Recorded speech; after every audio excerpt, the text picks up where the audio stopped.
can't do it. We'll do it live. Okay. Do it live! I'll write it and we'll do it live! This is Snowman in the Morning, and it begins now. That's a spicy meatball! Need a little excitement? Excuse me, bitch? You know what? That makes me mad. I ask myself, is it worth it?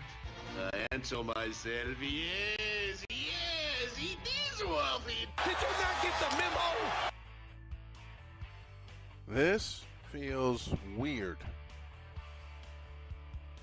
And it feels weird because I haven't done this in a while. And I got a reason for that. Good morning! And therein you heard part of it. Snowman in the Morning on this Tuesday. We'll be active this morning. We'll be active tomorrow morning. And then we will be off until January 2nd for the holidays. Little man got his cast off, and he's trying to run 100 miles an hour. But we keep trying to tell him, you can only go to 60 right now. You still got to heal. He says, I don't care. So what does he do? He puts on his walking boot and takes off again. But he does have his cast off, so let the healing really begin. You're going to hear two important interviews this morning. Three, actually. Three. You'll hear an interview I had a chance to do with a fellow named Jordan Drake. And you'll also have a chance to hear an interview I had with a fellow named Joshua Lopez. And Jonathan Mathis due to call in here in a couple of moments via our High Q Energy Drink hotline. And as a matter of fact, he's here right now. A little sports judge who has an early start to his morning, just as the old Snowman does. Jonathan Mathis. Good morning, sir. Hey, good morning, Brian. How's everything going this morning? I've been sick as a dog. Oh, my man, you got to get well. I'm trying. But my family's doing good. How's things on your end? Oh, everything's good, man. Just ready to start another morning and, feeling good as usual, ready to go. Good. Hey, let me throw the number out to the fans because there are a couple times this morning I want to hear from the fans on some subjects I have in mind. The hotline is 919-725-7833. That's the 3 and Out Radio High Q Energy Drink hotline. All right. You were in Kobe land last night. Tell me about it. Talk to me. Oh, man, the atmosphere out here was beautiful last night. I'd never seen a player in my lifetime that has had as much of an impact as Kobe Bryant had on this city. I mean, he has a great effect on this city, and the fans here really admire him, and rightfully so. He's done it for our city. He's been a top star here in L.A., a superstar at that. One of the greatest players of all time, and had the style of play and physical attributes that you can never replicate, that no player could ever replicate. And I know there's a lot of people who don't admire Kobe, or they have their dislike towards Kobe, and that's because he was one of the greatest of all time.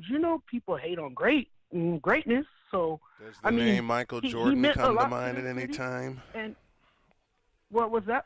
Does the name Michael Jordan come to mind at any time? Michael Jordan does come to mind. But look here, Brian, you can't compare the two players. No, their games are totally different. You can't. They play in different eras, for one.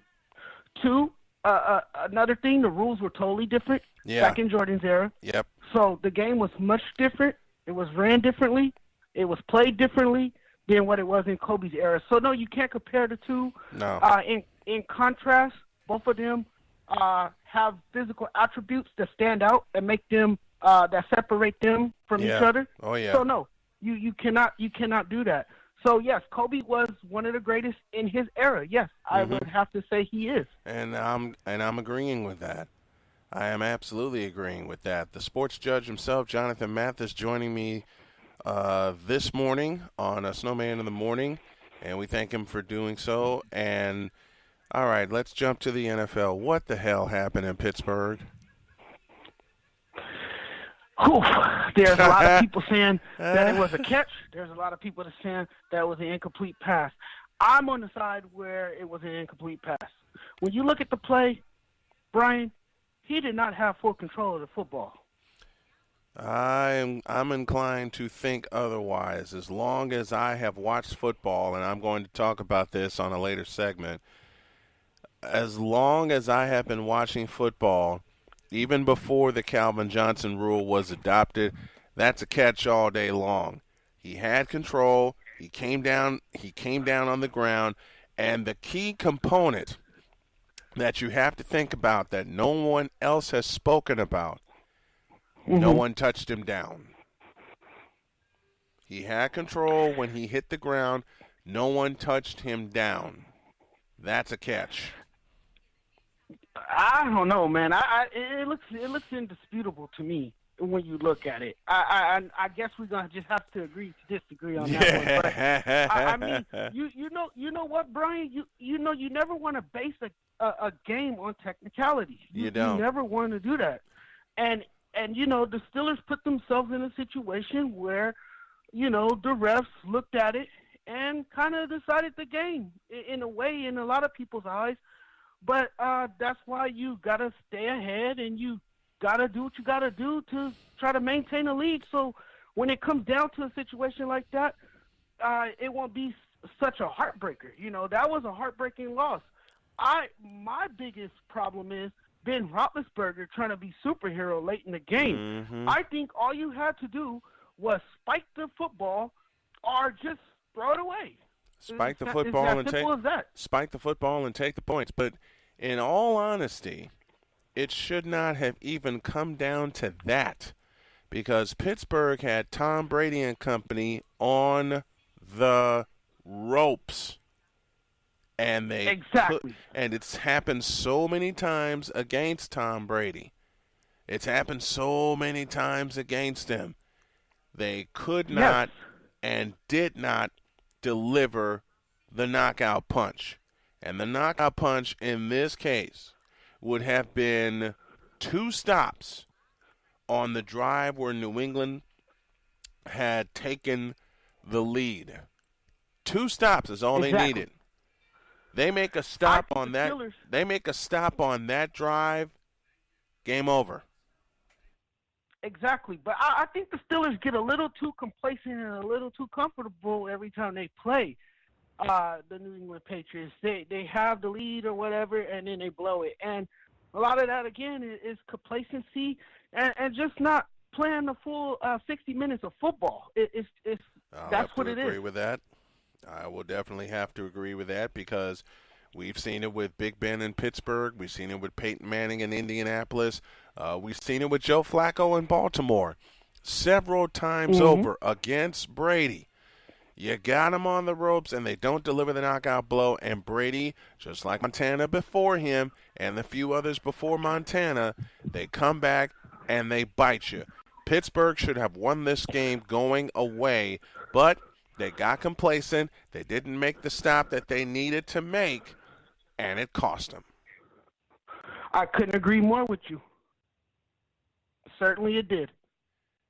Now, to the debacle in Oakland.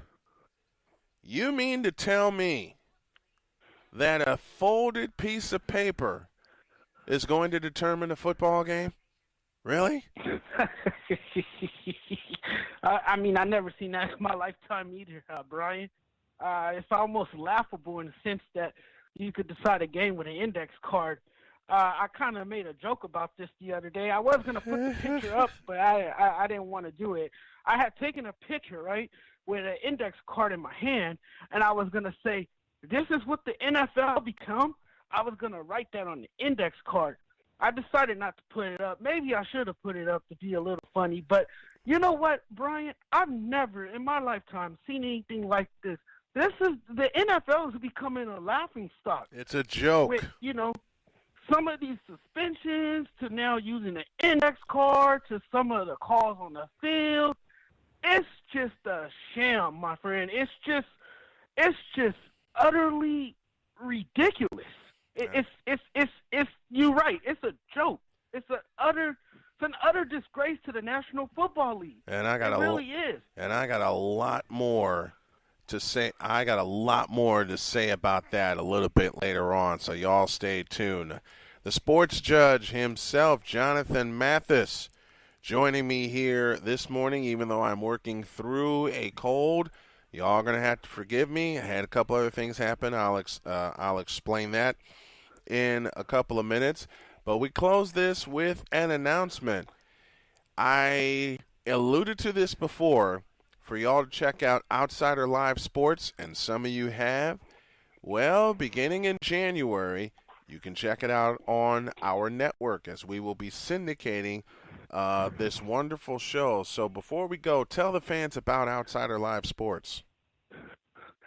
Okay, Outsider Live Sports is about a 30-minute to an hour show with me and my co-host Michael. And what we do, we take the hottest sports topics in sports, and we just break them down in different segments, and we talk and debate, and we discuss different sports topics that happen nationally around the country. And it's pretty fun. We want you guys to join us, and it's a pleasure for you, Brian, to put our show on your airwaves. We really appreciate it. We're very humbled by it, and we hope your fans are enlightened, and we hope your fans are greatly entertained. And so I would like to welcome all your fans that's listening to this and thank them for listening and having us on. And it will be an honor and a pleasure to go on with the show moving forward in 2018. We can't wait to have you on. You can find him on Twitter at SportsJudge85. He is indeed the Sports Judge, and he joins us every Tuesday morning to talk some sports headlines with yours truly. Jonathan Mathis joining me here to kick off the show. I appreciate it, my brother. Thank you very much. Hey, well, my friend, and thanks for having me. Thank you. I appreciate that. All right, you take care now. The sports judge himself, Jonathan Mathis, leading off the show, and we thank him for doing so. Pause for a few minutes, and when we come back, the end of an era. And I may not be a full voice, but I'm going to try my best to do an impression of the person I'm speaking of. Snowman in the morning, back in a few. Season ever come to a complete halt due to your top picks going down? Now there is a solution for that. RotoSurance is your go-to fantasy sports insurance provider. Get 100% of your money back if your top players go down. Head over to www.rotos.com and use the code 3outradio to get 20% off your plan today. Again, www.rotosurance.com. Promo code 3outradio. Hey folks, it may be winter, but you should never stop trying to get and be in the best shape of your life. To do that, reach for the supplements that will help you along the way. Cleaver Supplements. From our Super Fat Burner, the Swole Serum for your workouts, and much more, Cleaver Supplements is the secret weapon to getting you in shape for 2018. So let's get you started today on the fastest track to a healthier you. Log on to cleaversupplements.com or call 580-478-5517. Mention Arena Sportsnet and you'll get 10% off your first order. Cleaver Supplements. Pure supplements for when genetics are not enough. Coming soon, the new wave of hydration and energy drink HIQ. This new product is all natural with no caffeine and gives you a major boost of hydration and energy. No twitching effect or crashing like the old energy drinks. You can visit our website at www.liquidhiq.com or Twitter at HiQ2015 to learn more about this amazing energy drink. What is your level? Live your life and just let go. If you try, then you will know. Adopt US Kids presents Multiple Choice Parenting. Your daughter just had her first breakup. Do you A, put yourself in her shoes? How could he do this to you? And for Sheila, she has split ends. B. Console her. Oh, sweetie, this is going to happen a lot. 4, maybe 5 more times before you get married. C. Take charge. Got to get this all straightened out. Give a little talking to, man to man, mano a mano. Hey, Steve! Is now a good time?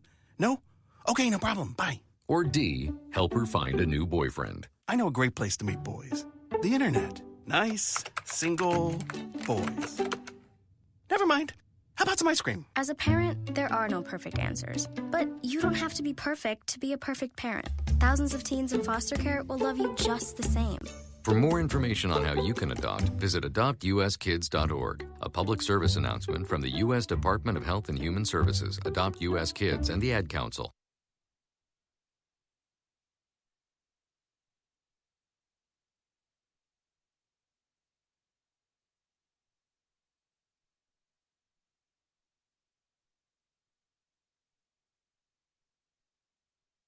This is Snowman in the Morning, where true sports talk lives. Hello, baby.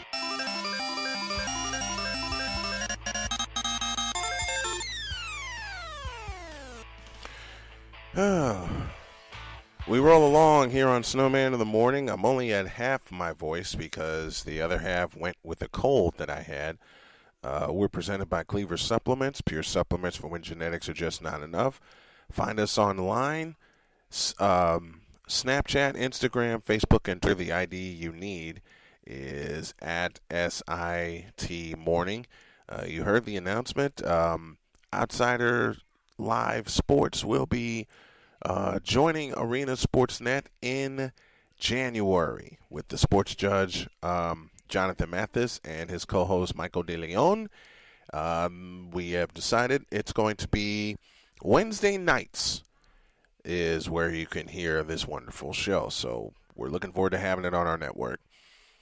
Now, to continue with the program I had originally planned to do yesterday, and B, had planned to do this morning until Jonathan said, I have to go to work early. Can you have me on early? Which is always a pleasure to have on the Sports Judge. Something happened on Friday, which closed out an era. Anybody who is familiar with sports talk in any way whatsoever, especially if you're in the New York area, I warned you guys, I'm not at full voice, so I can't do voice the way I want to. But, be that as it may, anyone familiar with sports talk, especially in New York, knows the name I'm about to mention. And that name is the one and only Mike Francesa. Say what you want about him, love him or hate him, he was an institution to sports talk with his passion. If there's anything I take away from his 30 years, and I know I'm from Chicago, and I didn't discover Mike France. I knew parts about Mike Francesa because he worked with CBS Sports for a long time. He did the NFL Today. He assisted with college basketball coverage in 1990 when the Running Rebels beat up Duke to win the national championship. That was like, I want to say 1990 was the first year that I heard of one Mike Francesa. And he announced it last year, but Friday it became official. It's still very, very surreal to me. He retired. He retired this past Friday. I'm going to play a clip from his final show where he had a very special phone call, and I'm going to only play a part of this. Let me give out the complete credit where necessary. It is courtesy of WFAN, the world's first all sports talk radio station. They became that way in 1989. Of course, he was part of a great show called Mike and the Mad Dog, which captivated New York and the country. And, this is from his final show this past Friday, December 15th, ending a 30-year run and having the studio named after him. I want to see if I can find the first part, but this is one clip I know I wanted to play, and it's from his final show, and it's courtesy of WFAN and all the good folks there. Now the guys, before I get to the other side of 6, do the update with Mr. Met, and then have some final thoughts for you as I say goodbye after all these years. They asked me to take one more call, so I will. This is almost like yesterday. I don't know who it is, but they said this person wants to be the last caller, so welcome. Hello, husband. You're going to be the last call. First time, last time. This is actually my lovely wife, who has never, ever been on the show before. In the history of the program, never been on the program. So that is fitting that you are the last call. You know that? It really is. Well, this is amazing. And God has truly blessed you. Yes. And now it's time for you to come home to your biggest fans. Isn't that the coolest thing? As I said, say what you want about him. Say what you feel about him. Say what he told it like it was. Especially about his New York teams. He told it like it was. And if you adore nothing else about him and how he brought it every day, he brought it. Now, the first thing, you have to have your knowledge. And he had plenty of that. He did. He brought opinion. But he also brought his facts when they were warranted. He brought his stats and his numbers when they were warranted. You can call him all kinds of names. You can call him arrogant, and many people have. Self-centered, and many people have. You can call him any kind of negative name in the book, but there are two things you can never take from Mike Francesa. His passion for sports and an incredible 30-year career. I'm going to play the opening of the final show. Again, this is courtesy of WFAN, just to hear how he did it. There we go. Mike's on. He's ready to go on the Fan. New York Sports Radio. Mike's on. Mike's on. He'll get you the sports any way that he can. It's Mike Francesa on the Fan. Sports Radio 66 and 101.9 FM. WFAN. All right, one more time. From the studios of WFAN in New York, and I guess there's going to be a name change in here after No, you know what? I'm not wishing anymore. I am taking everything that I've learned listening to him either in parts or in full shows, which I have. And I'm going to apply it every day, because one thing he did do, as well as bring his passion, as well as bring his knowledge, he brought his work ethic. And personally, my work ethic has not been good the past 4 years. It really hasn't. And I'm calling myself out. And I don't mind, and I don't care. That is how you go out. Mike Francesa, the New York sports pope, as he was deemed, as he has been deemed, you get nothing but love and nothing but salute from a Snowman, my friend. You have earned your retirement. And should it come to pass, as rumors have flown around all the time, that you and the dog, I love his New York accent, the dog. should get back together and share a microphone, I'll be listening. Thank you, Mike Francesa. We love you, and we're going to miss you. And that, my friends, is Snowman's take. What's yours?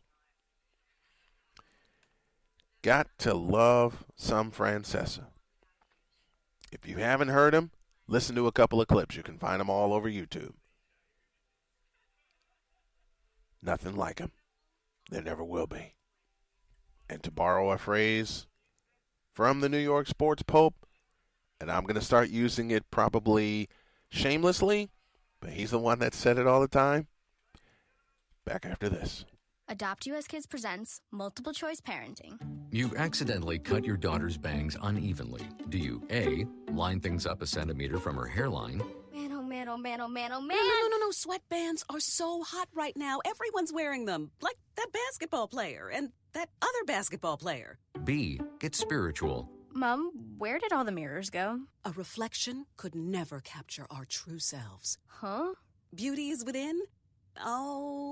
C, look on the bright side. Less time blow drying, more time texting. Or D, show empathy. Mom, you really don't have Ta-da! Twinsies! I kinda love it.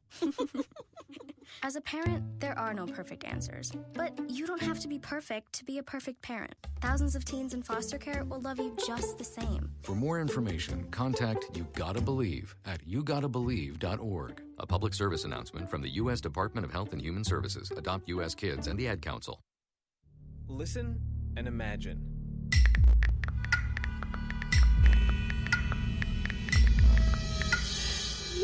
It takes 5 seconds to send a text, and for those 5 seconds, you're driving blind. Life is worth more than a text. Stay alive. Don't text and drive.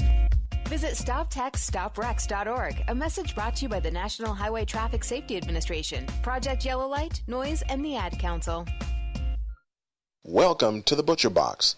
Our beef is exactly the way that nature intended. 100% grass-fed and grass-finished, antibiotic and hormone-free, and never taken from feedlots. Just 100% healthy meat. We offer 2 to 5 day delivery to the contiguous 48 states. The meat is flash frozen at the peak of freshness, packed with dry ice, and shipped directly to your door. The beef is sourced from a collection of small grass-fed farms. It is of the utmost quality and tastes incredible. Our steak won a blind taste test cook-off with the Today Show in 2015.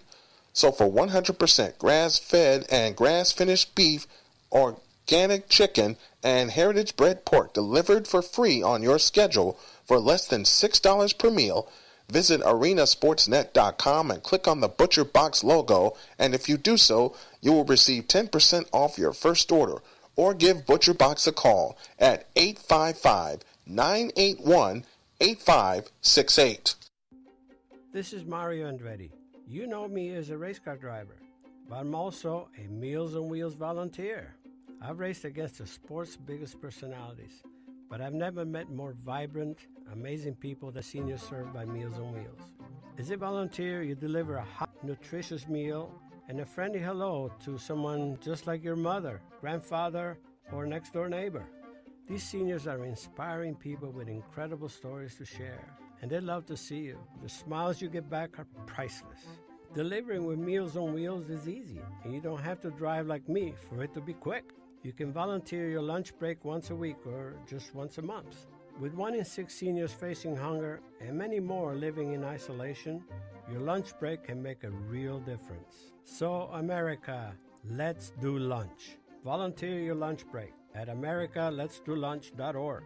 This message brought to you by Meals on Wheels America and the Ad Council.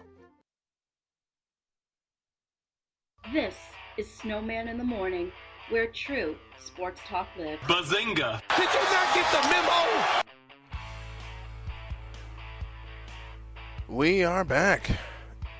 Hey, I lost my notes. Excuse me. Just got a change in my schedule.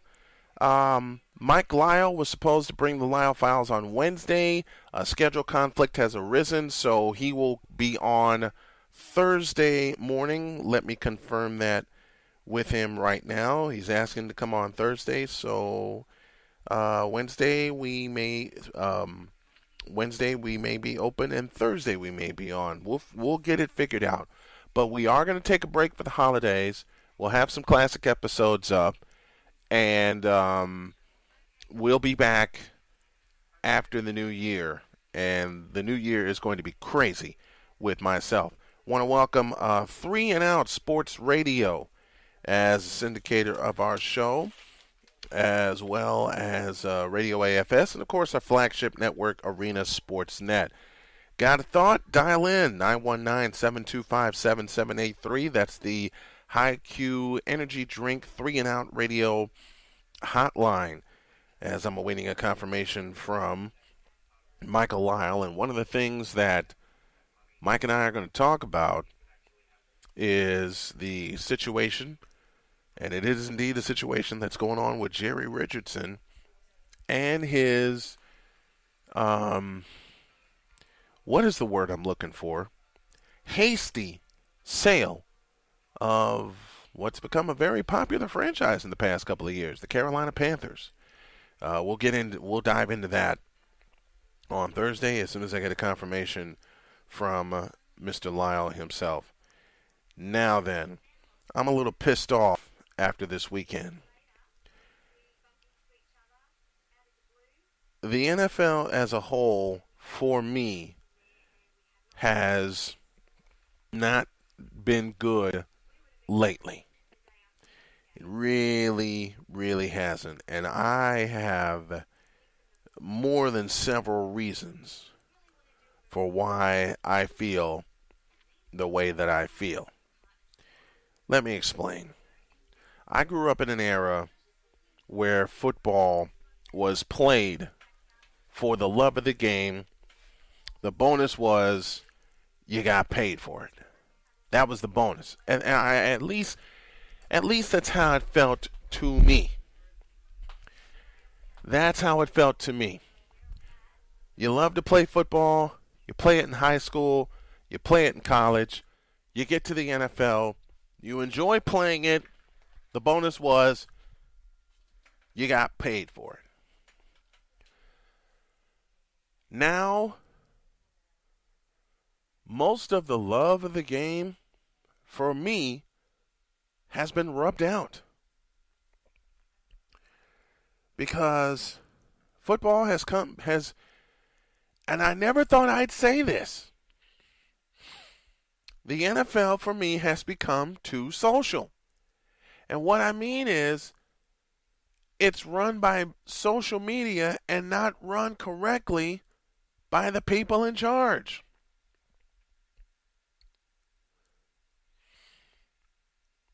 It's not the same. It is not the same anymore. What do you all think? Dial in 919-725-7783 and let me know what you think. Now, do I have my favorite team and my favorite players? Of course I do.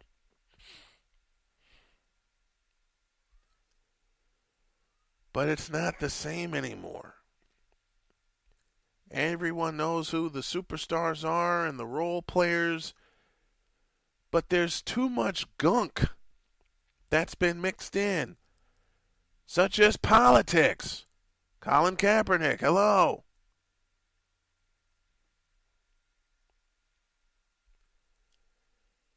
Such as social justice. Once again, Colin Kaepernick, hello. Such as crime. Let's just call it the way we see it. All of the domestic violence incidents that have been brought to light, and it's been brought to light for a long time. It just gives you the idea, it certainly did for me, that most of these players think they're above the law, and they're not. But the biggest thing that has rubbed me the wrong way about the NFL, especially lately, is it's not even a mixture, it's an inclusion. It's an inclusion of politics into an arena where politics has no business being there, and that is sports. Period. It has no business whatsoever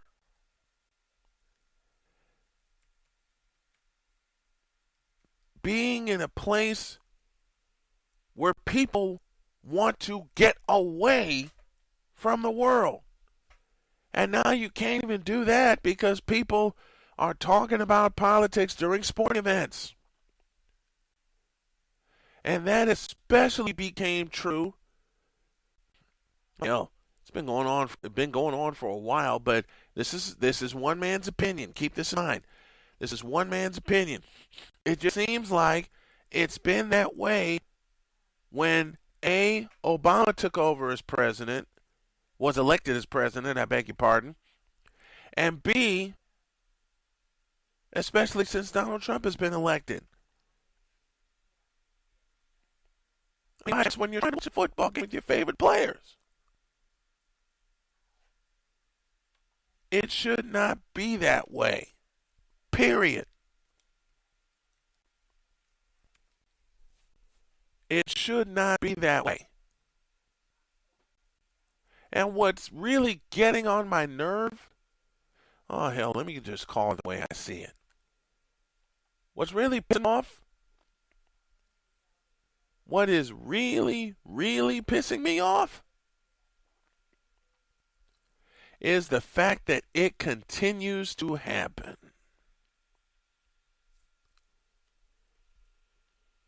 It continues to happen.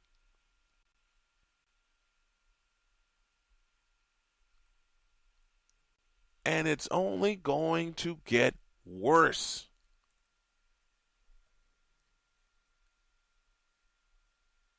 Now, within the game, we have no definition of what a catch is.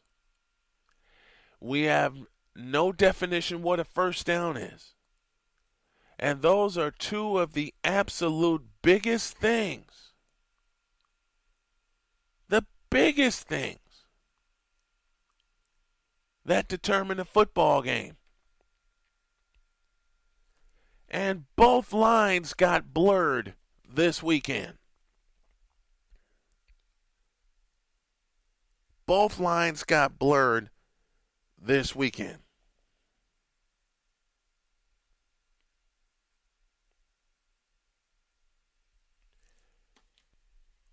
Even before the Calvin Johnson rule, we knew what a catch was in the NFL.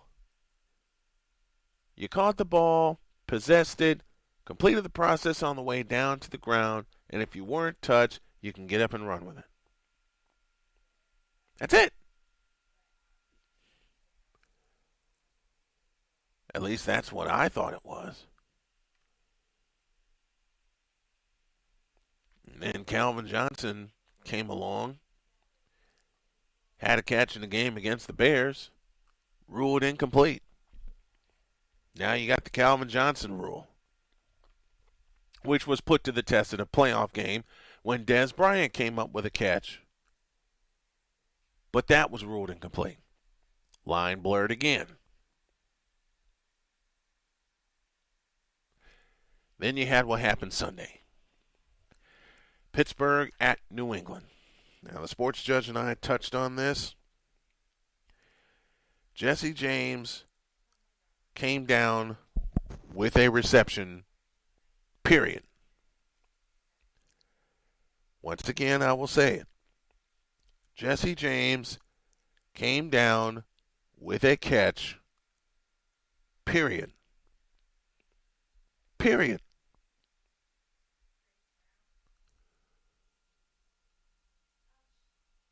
The ball was moving, but after he hit the ground. And I will tell you the key again, he was not touched down by a defender. And by the time the ball started moving, he was across the goal line. You want to look at it in plain terms? That's a catch. That's a touchdown. That's also a game winner. And it should have been and the call should have stood as such. But no, it got flipped. And Big Ben tried to run a stupid play. He should have listened to his instincts and spiked the ball. Cost him the game. Then we go to Oakland. Gene Steratore, who will now forever live in infamy. Forever live in infamy. As the referee who pulled out a folded index card, as the referee who could not determine, he's a veteran official now, keep that in mind, he could not determine what a first down was. And if you look at the video evidence again, it clearly showed the line was not made for a first down. And you're going to pull out an index card, Gene Steratore?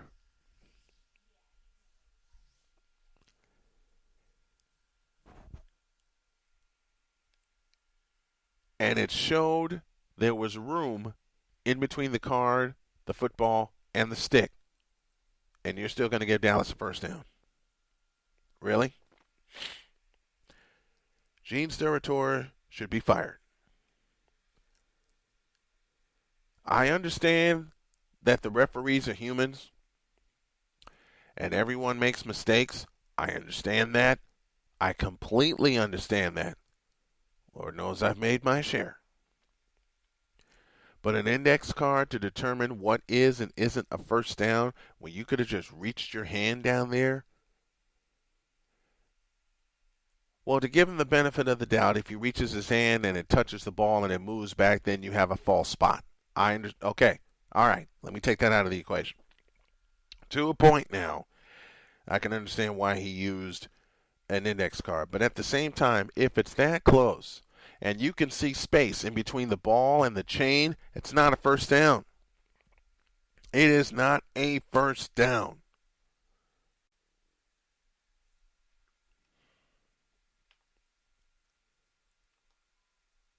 It just is not a first down, and it should not have been called a first down.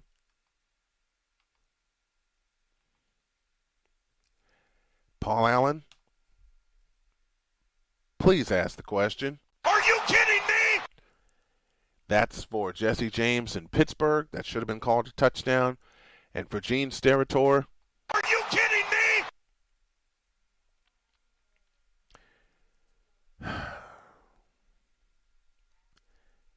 Are you kidding me?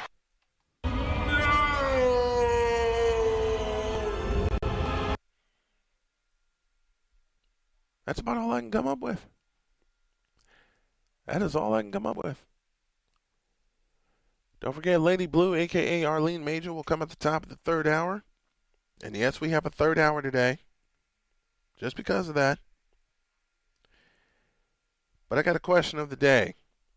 And it concerns Christmas. Back after this. Welcome to the Butcher Box. Our beef is exactly the way that nature intended. 100% grass-fed and grass-finished, antibiotic and hormone-free, and never taken from feedlots. Just 100% healthy meat. We offer 2 to 5 day delivery to the contiguous 48 states. The meat is flash frozen at the peak of freshness, packed with dry ice, and shipped directly to your door.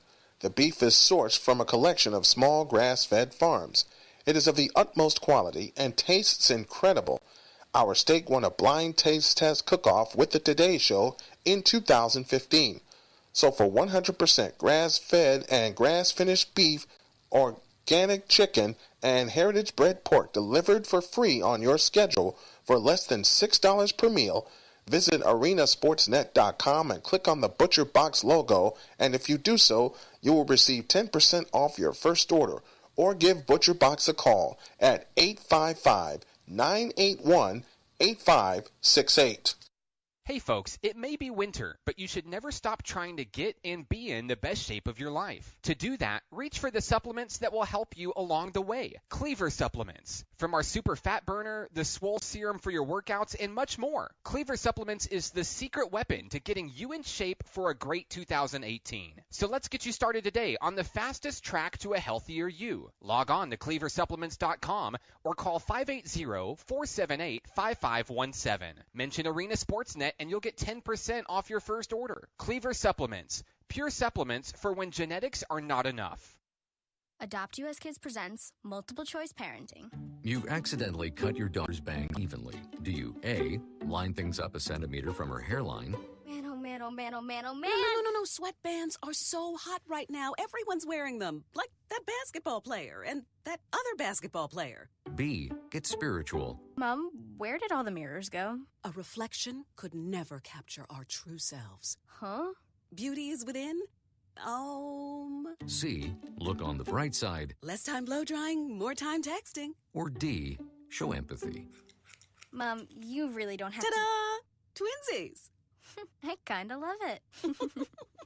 As a parent, there are no perfect answers. But you don't have to be perfect to be a perfect parent. Thousands of teens in foster care will love you just the same. For more information, contact You Gotta Believe at yougottabelieve.org. A public service announcement from the U.S. Department of Health and Human Services, Adopt U.S. Kids, and the Ad Council. This is Snowman in the Morning, where true sports talk lives. Next! What? Are you kidding me? Need a little excitement? You know what? I'm as mad as hell, and I'm not going to take this anymore! I totally forgot I extended that. Hey, the lines are open. 919-725-7783. That's the... What the heck? That's the 3 and Out High-Q Audio Hotline. Hey! Okay, there we go.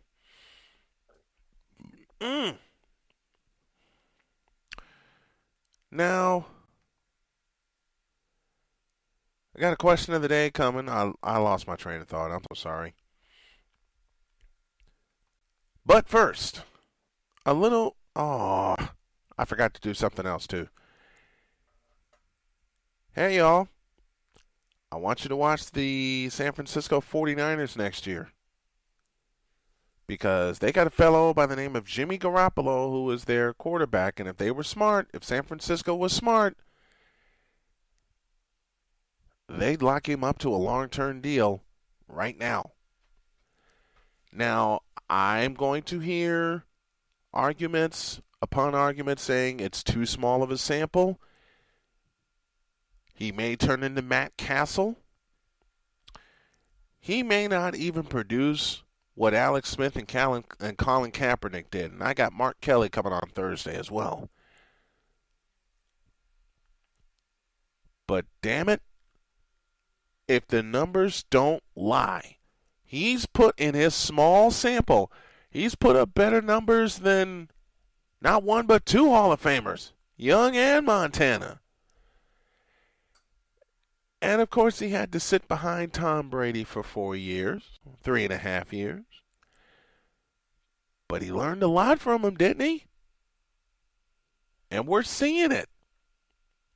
The 49ers are going to be a force if they correct a fatal flaw. And that fatal flaw is settling for field goals instead of touchdowns. They left 24 points on the field Sunday against the Tennessee Titans. They had them down 16-3. Tennessee eventually came back and took the lead. I beg your pardon, I'm sorry.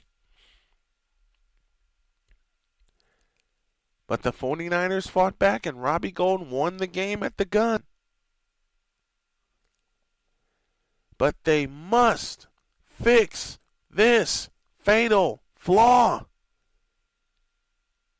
And that fatal flaw is in the red zone. That fatal flaw is in the red zone.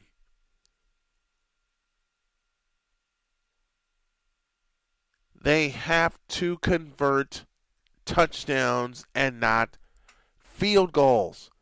Especially in the last 3 games, I've seen them have the ball first and goal at the 5 and they're unable to punch it in.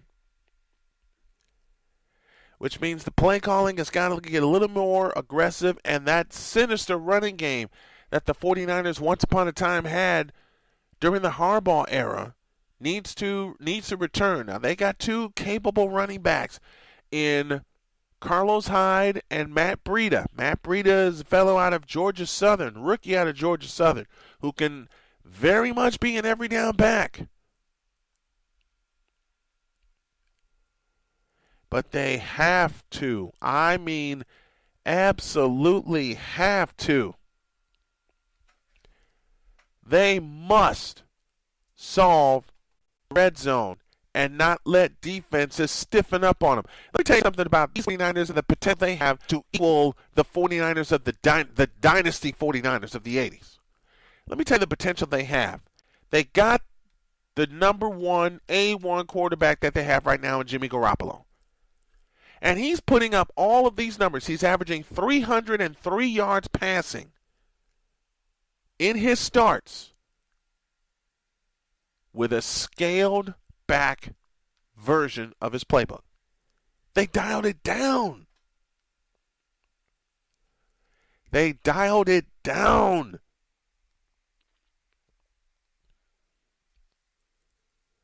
And I just got a note from my buddy Trey. You know what, Trey? I know you're listening. Give me a ring right now. Hit the hotline and call in.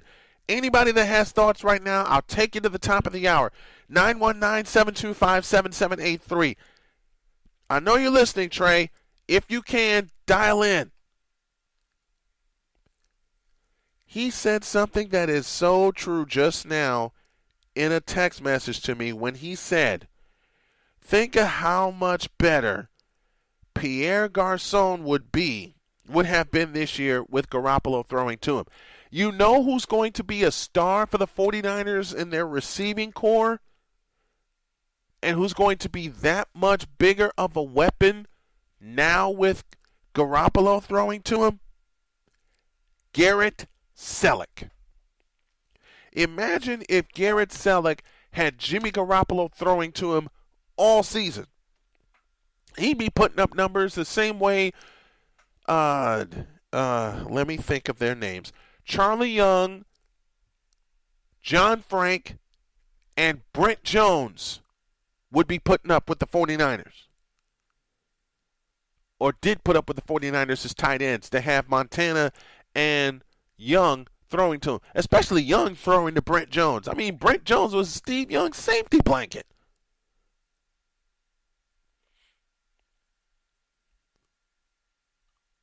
Chris Goodwin is going to be a good one now. What Jimmy G is doing is making the players around him who are virtually unknown better and dangerous at the same time. And dangerous.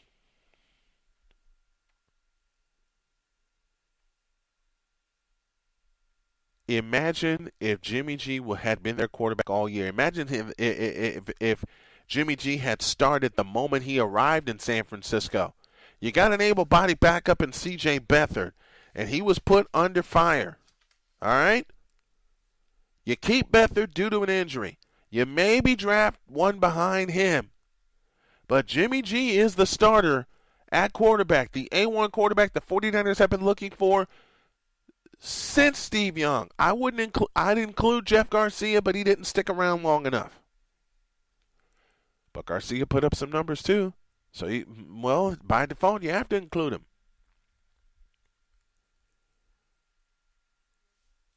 Do you know how many 5,000-yard potential seasons are awaiting Jimmy Garoppolo right now? I know a lot. He's going to be under a lot of pressure next year. A lot. And I understand that.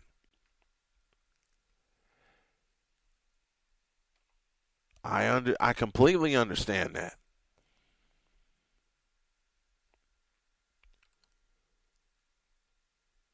But be that as it may, and I read an article on 49ers.com, and I'll point to it later in the week.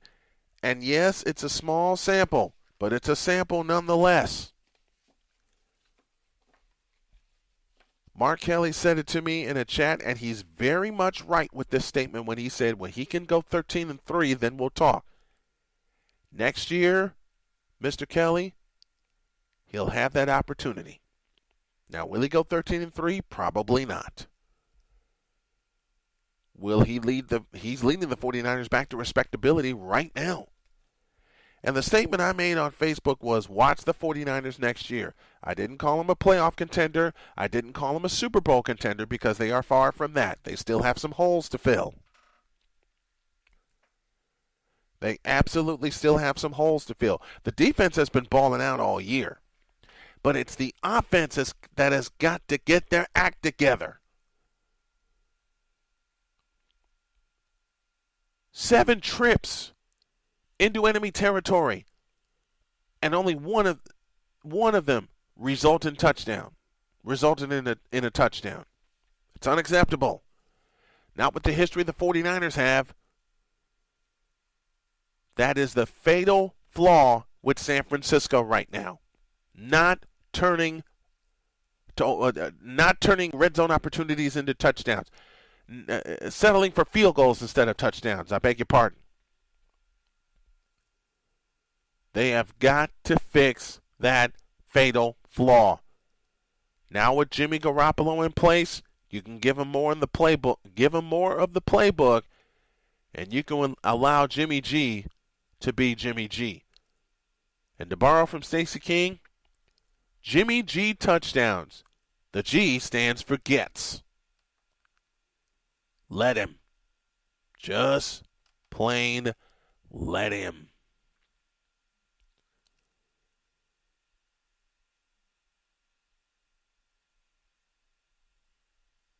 First hour in the books.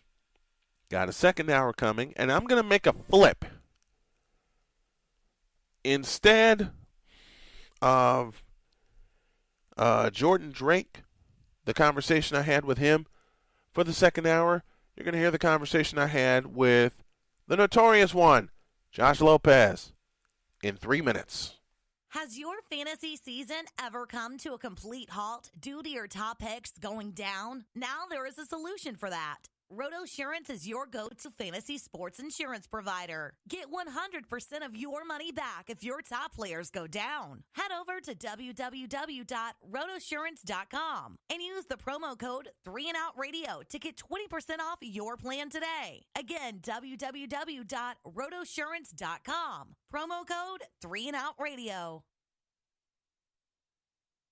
Hey folks, it may be winter, but you should never stop trying to get and be in the best shape of your life. To do that, reach for the supplements that will help you along the way. Cleaver Supplements. From our super fat burner, the swole serum for your workouts, and much more. Cleaver Supplements is the secret weapon to getting you in shape for a great 2018. So let's get you started today on the fastest track to a healthier you. Log on to cleaversupplements.com or call 580-478-5517. Mention Arena Sportsnet and you'll get 10% off your first order. Cleaver Supplements. Pure supplements for when genetics are not enough.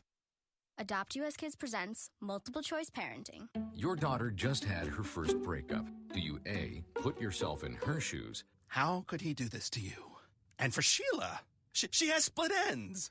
B, console her? Oh, sweetie, this is going to happen a lot. 4, maybe 5 more times before you get married. C, take charge? Got to get this all straightened out. Give a little talking to, man to man, mano a mano. Hey, Steve! Is now a good time? No? Okay, no problem. Bye. Or D, help her find a new boyfriend? I know a great place to meet boys. The internet. Nice, single boys. Never mind. How about some ice cream? As a parent, there are no perfect answers. But you don't have to be perfect to be a perfect parent. Thousands of teens in foster care will love you just the same. For more information on how you can adopt, visit adoptuskids.org. A public service announcement from the U.S. Department of Health and Human Services, Adopt U.S. Kids, and the Ad Council. 1 in 3 adults in America have prediabetes, but most don't know it. To let people know it can be reversed before it becomes type 2 diabetes, professional basketball player Julius Randle is doing everything in reverse. I'm only dunking with reverse windmills. I drove the whole way to practice in reverse. I don't recommend it. This move's called the reverse shuffle. I do recommend it. And it took me months to learn how to speak in reverse, like this. Years 10 almost for diabetes type 2 with living Ben has mama. In other words, my mom has been living with type 2 diabetes for almost 10 years. So together, we want to say to the 84 million Americans at risk, exercise and healthy eating can help reverse prediabetes. Start by taking a simple 1-minute risk test at doihaveprediabetes.org. Brought to you by the Ad Council and its prediabetes awareness partners. Bet he can't say that in reverse.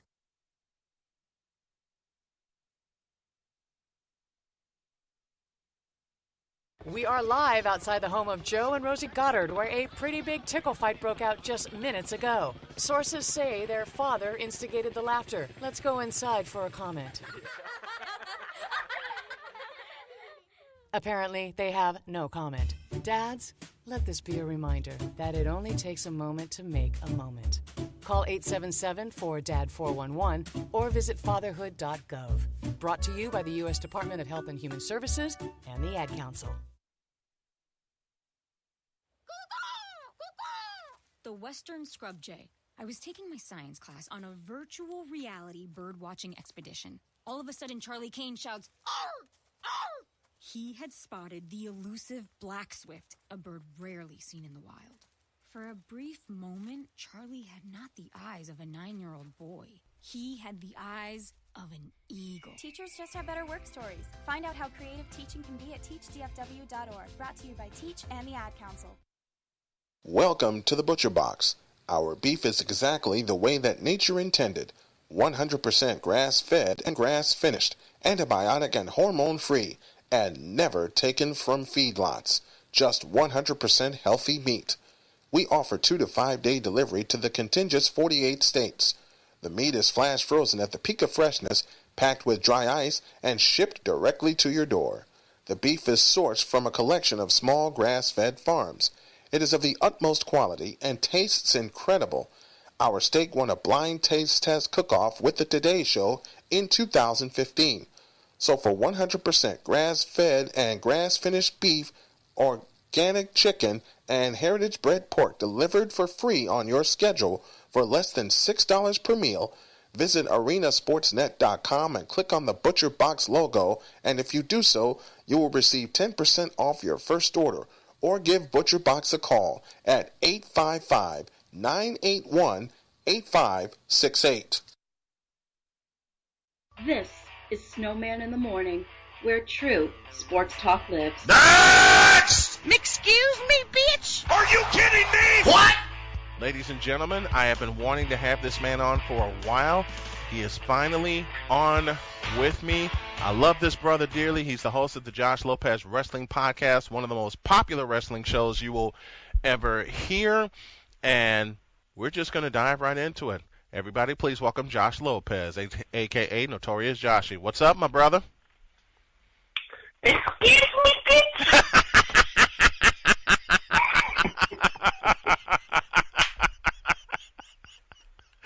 How you doing, man? What's up, Snowman? How you doing, buddy? I'm doing great. It's great to have you on, man. Thanks. No, thanks for inviting me. I've been looking forward to this for a while, too. Josh and I hung out for his birthday at a place called Bar Louie, and we're going to start there because we got some shit to talk about with that appearance. Me, you, and Frank hung out at Bar Louie for your birthday a year ago. And the waitress we had at Bar Louie, yuck.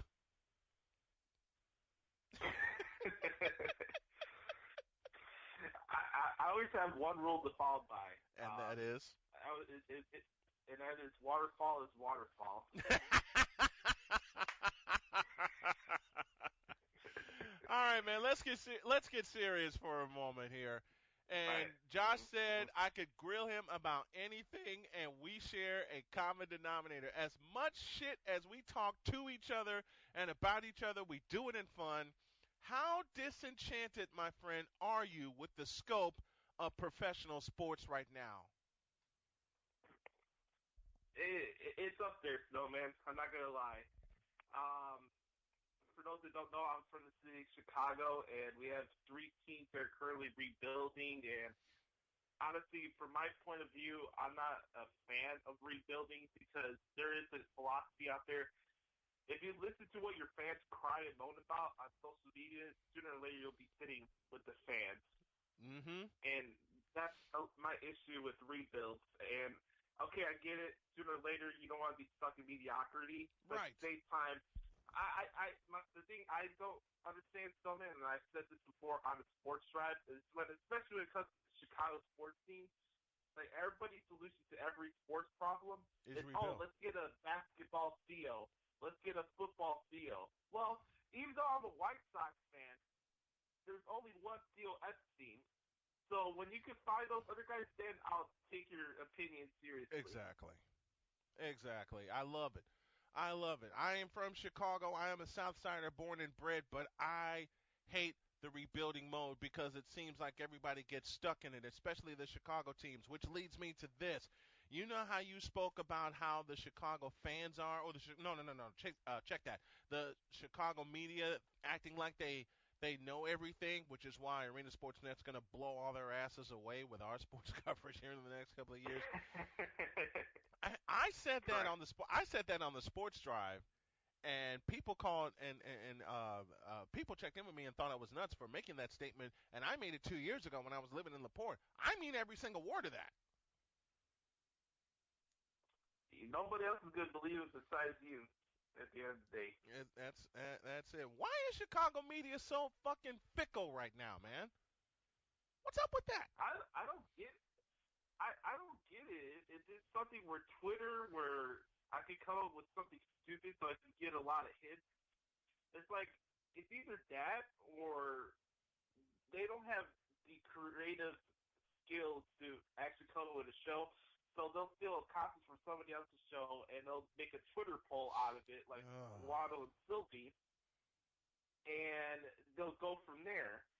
It's just annoying and frustrating, to be honest with you, as a broadcaster, because honestly, for me, I can't take what these guys say seriously because I don't think that's their genuine opinion. Like, you hear the same thing on every single sports talk show. Mm-hmm. Does Tom Waddle really have an axe to grind with Mitch Trubisky because Jimmy Garoppolo's not a Bear? I don't believe that. I don't believe that either. I don't. Does David Kaplan have an axe to grind with John Fox because, he's not my guy, he's not transparent? Dude. Bullshit. Dude, Joe Madden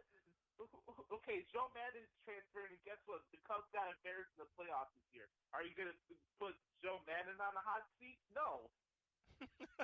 So there's a lot of hypocrisy right now. And don't get me wrong, I respect those guys for how long they've been doing this, but I think it's a time for some new voices to be spread throughout this airways in the city, because it's the same shit over and over again. You hear the same stuff. You'll hear Cap rant and rave. You'll hear Carmen DeFalco with his monotone Italian voice for 2 hours while you're still trying to come up with a show before he falls asleep.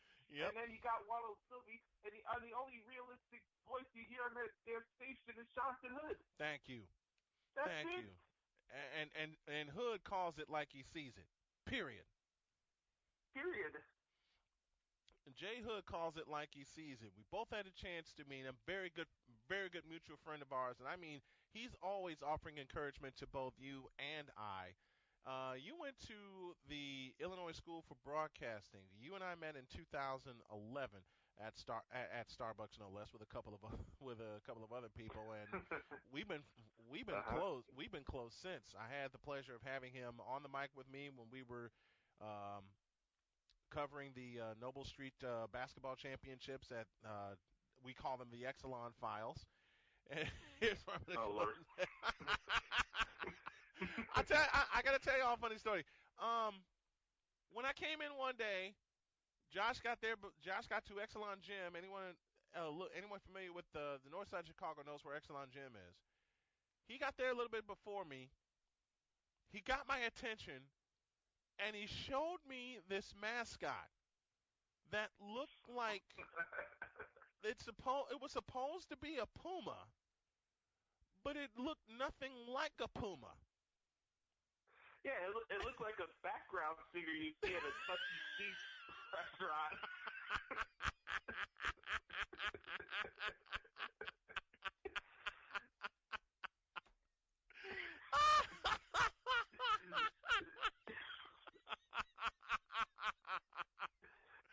Oh my goodness! I looked at that and I walked out. Yeah, you're mad. Because I'm thinking, what the hell is that? That does not look like a damn puma. That does not look like a damn puma. And then the moms that were there, and we mean this in love, folks. The moms that were there kept messing with us.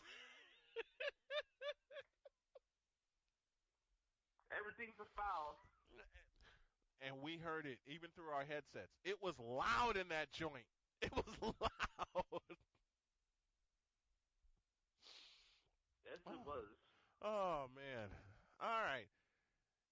You know, you and I have been friends 6 years.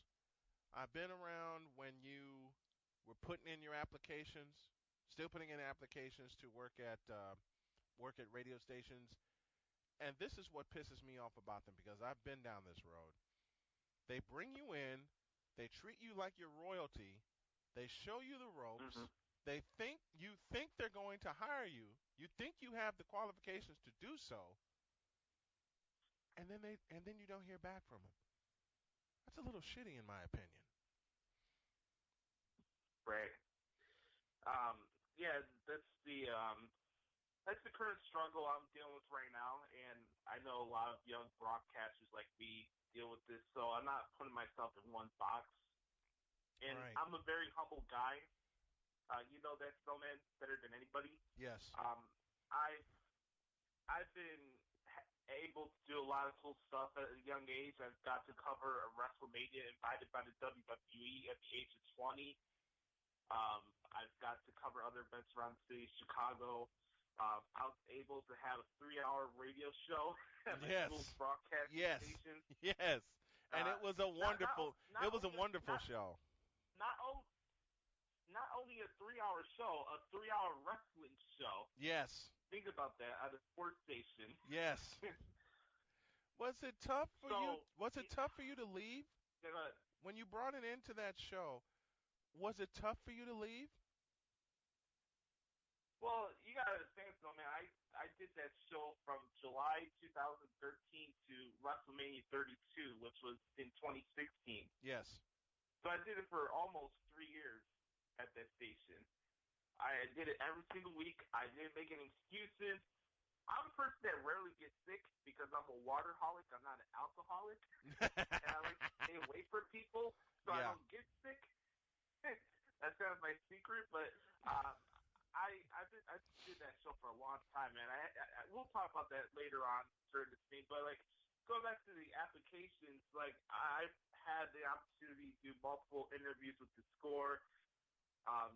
ESPN 1000 has invited me a couple times to go to their place as well on State Street, and like they tell you, right? Like if you get called back for a second interview, it's like, oh, you must be doing something right, or they have some type of interest. I go there, I talk. Not only I talk to one person, because that's usually the only interview you do at an application, right, Snowman? Right. But the last one I did this past December, not only did I talk to Randy Birkin, who's the associate program director there, but I also talked to Adam Delavin the same day, the program director. So I had 2 interviews that same day with the same station. Yeah. And it wasn't for different positions. It was the same position I was going for. My skills right now is a board operator. I'm good at producing. I know how to make music beds. I know how to adjust the mic and all that fun stuff. Like, I felt like I had the perfect opportunity. I expressed my passion for Chicago sports. I talked about my work ethic and how I'm kind of different than your common millennial out there. Mm-hmm. And I thought I had a good feeling in my heart. I could trust my instincts when I know something's going to happen. And, you know, when I sent out that application to get a media credential for WWE, they didn't have to accept me. Right. I was barely graduating from the broadcasting school with no other experience. They didn't have to bring me out there, but they did. Yep. And I appreciated that. But ESPN without them, they brought me 2 interviews I did was in December. And then I had to wait during the Christmas holiday. And then I had to wait after the Super Bowl. And, you know, I get a notification on my Gmail account in May, oh, we found something new. We'll send you another link for another application if one comes out. And I'm like, the fuck? You know, I maybe it's just me. Maybe the confidence I have in myself is not it doesn't come from a cocky or arrogant standpoint, but Right. I trust what I do with my work, and I know how good I am. Mm-hmm. So I don't know why I'm not in the position right where I am. And I told Adam this in this interview that I want to learn. You know, if I'm not producing the main shows right away, I'm fine with that. If I'm doing overtime and I'm just producing hoodie shows, cool. Yes. Honestly, I would prefer that.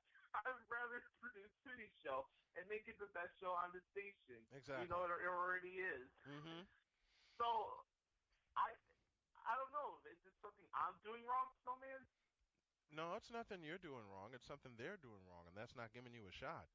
You know, I made you a promise 3 years ago, and I plan to keep it once the Chicago studio gets built. And what I told Josh was, when the Chicago studio for Arena Sportsnet gets built, you're coming in and you're pressing some buttons. I made that promise, and I intend to keep it. Let me shout out also Connor Klingon, who's going to voice the St. Joseph Chargers for basketball this coming season. Give you more on that details on that before we get out of here. 21 after the hour, Josh Lopez, a.k.a. Notorious Joshy, joining the Snowman here for our second hour, talking sports and life. You know something? I was warned to not put a name out there for fear of facing a slander lawsuit. I don't give a shit because they got nothing to stand on. So I'm going to go completely there. You and I share a common enemy. And that sumbitch has been bugging both of us. And frankly, I'm beyond a little tired.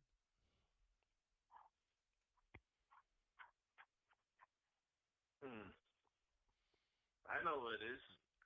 Mr. Delbert Yates Jr. ring a bell? Yes, it is.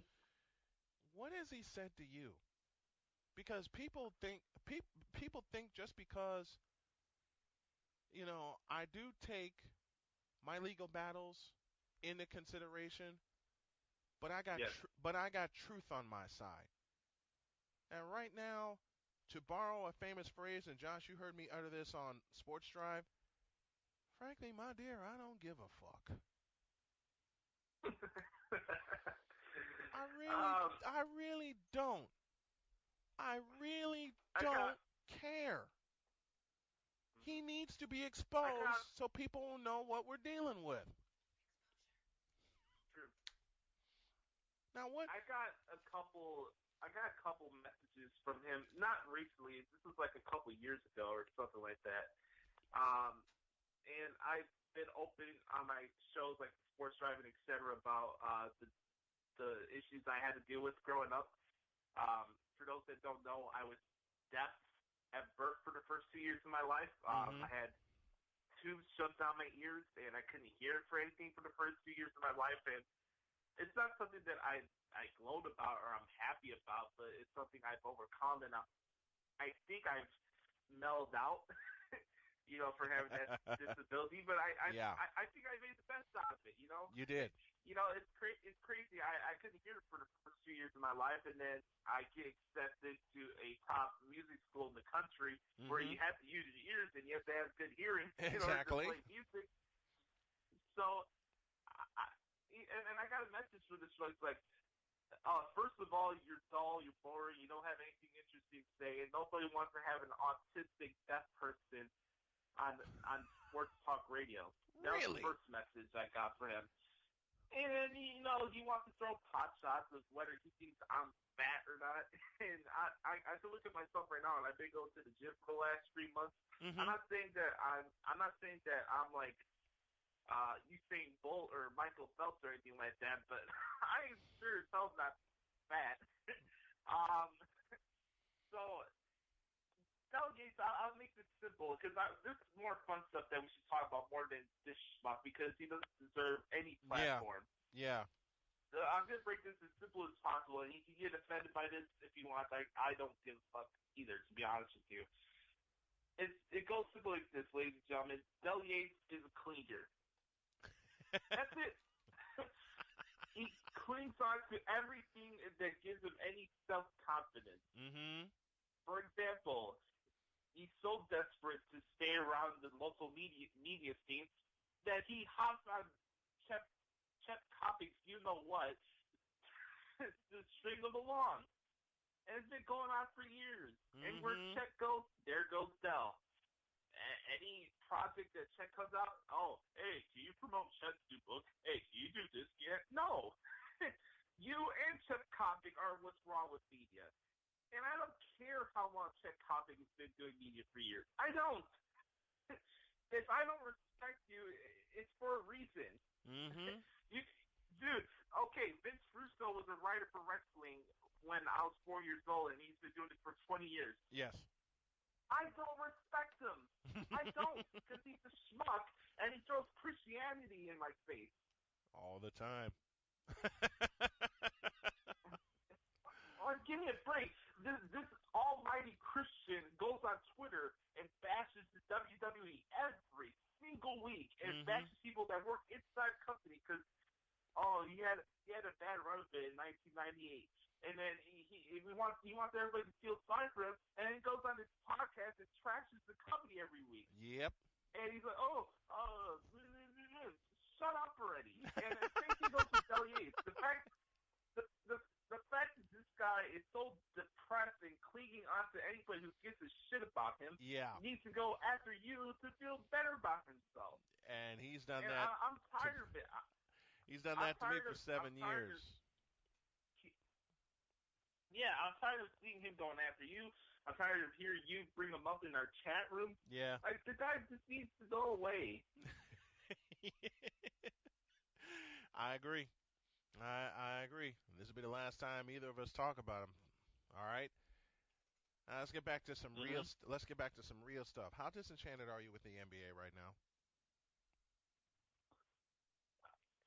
Besides the Chicago Bulls, I can give a flying you-know-what about the NBA. It's attaboy. And the only reason why I watch Bulls games is because I'm a big Stacey King fan, and he always finds a way to crack me up. And I'll admit, I actually like the pre- and post-game shows for the Bulls they have on NBC Sports Chicago. I watch a lot of their pre- and post-game shows. And, obviously, here's another team in the rebuild, right? And I think these Bulls have to rebuild. But, hey, that's my opinion.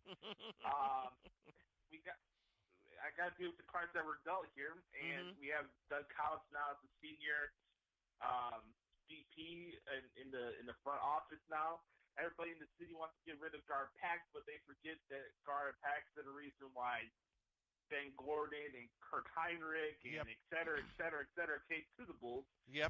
So, yeah, and they're also the guys that hired Tom Thibodeau, too. Let's not forget that. Right. It wasn't, Absolutely. It wasn't like, Tom Thibodeau came to us. No, they got him. And we have this rebuild now, and I like what I see so far from Chris Dunn. Right. I know that a lot of guys in the city were trashing because, to the almighty Tom Thibodeau, who's the greatest coach of all time. Give me a break. Yeah. So Chris Dunn was sitting on the bench a lot last year. Not surprised because he's a Tom Thibodeau rookie. He didn't get an opportunity last year. And you see what he does on the court and how great a defender he is. Oh, yeah. I see he can work out of the turnovers, but he's a young guy, and I like his mid-range game. And what I appreciate about Chris Dunn, he does a lot of things that a lot of today's NBA players don't do. Mid-range. Yes, the mid-range game. How about novel concept of mid-range game? How about a mid-range game? Exactly. I like marketing. Who doesn't like marketing? I love that He's kid. in a little bit of slump, right? He's in a slump, but you got to think about this, though, man. Not only was he in the NCAA tournament with Arizona, but after that, he was in the Eurobasket tournament with Finland after that during the summer. This dude hasn't had a break since, I don't know, last year. Yeah, since last November. So when the Arizona season started. And he's only 20. And he's only 20. So I'm not worried about marketing. Zach LaVine's coming back soon. Yep. I know a lot of people are excited for him. I am too. I heard that he felt a good three-point shot during last season before he tore his ACL. Yeah. I'm interested to see what he's going to do. And there's other guys on the roster I like. I like David DeWamba. I like Justin Holiday. Hell, Denzel Valentine came out of nowhere this year, and everybody's like, oh, he's a bust. And obviously that's not the case. But, I'm not a fan of rebuilds. And sooner or later I have to accept the fact that Robin Lopez is going to be traded. But Robin Lopez is one of the best big men in the NBA. It sucks. Now I'm going to bring up a subject that makes us both sore when it comes to the NBA. I've uttered this statement on my show. You've heard me say it on my show. You were my engineer once upon a time when the show was in its infancy, and I'd love to have you as my engineer again. And my producer, I'm just kind of putting it out there. I'd love to have you as part of my production team that I'm putting together. Why in the Vita Blue, yellow-bellied, red-blooded hell is the NBA still hyping up a player that has not improved in 15 seasons? And you know who I'm talking about. I'm still trying to figure out why it took 15 years to inject this schmuck.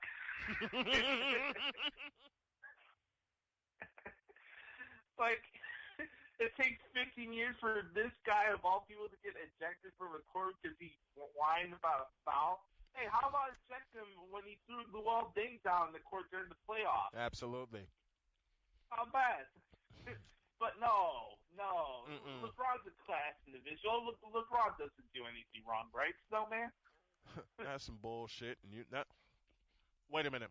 I got to use our key phrase. That's some grade A homogenized Holstein bullshit, and you know it. Damn right. Yeah, grade A homogenized Holstein shitlin bullshit. There you go. So they continue to hype. Monterina. They continue to hype this guy up that he's the greatest thing since Michael Jordan, and he's not. Yeah, sure. It's not even at Kobe Bryant's level. I mean, he had to leave to win 2 championships elsewhere.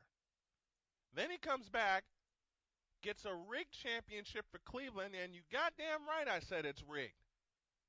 It will always be rigged. It will always be rigged to me, because how the hell can you tell me that the Golden State Warriors choked a 3-1 lead after LeBron James opened his mouth and dry snitched on Draymond Green? Now, I know you don't have the best admiration for Draymond Green, but you got to admit, in the 2016 finals, before he got suspended, Draymond Green was locking LeBron James up, so he couldn't do anything. Well, think about where all this started. It started Game 4, Eastern Conference semifinals at the freaking United Center, where the Bulls are supposed to go up 3-1 to finish this stupid series. Yep. But no, we have to have this random timeout when Cleveland had no more timeouts to allow him to win the game at the buzzer. And they didn't give a technical foul when they should have. The referees were looking right at them. Yeah, David Bell was like a quarter into the court. Like, And come on, man. they didn't tee him or Tyronn Lue up because they were both on the floor. They didn't tee either of them up. Yes. It shouldn't have even got to Cleveland going to the East Finals that year. They should have lost in the semifinals because the Bulls were busy tearing their asses up. But no, the NBA doesn't want to see the Bulls rise to the top again.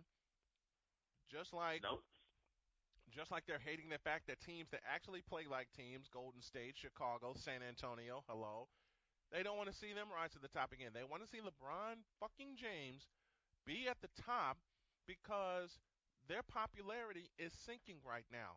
And when Golden State tore their asses up in the finals last year, I was sitting back laughing my ass off seeing that happen. And, honestly, like, the league's so desperate for attention now that they're actually finally bringing the All-Star game back to Chicago in 2020. That should have happened a long time ago. Period. That should have happened a long time ago. 88?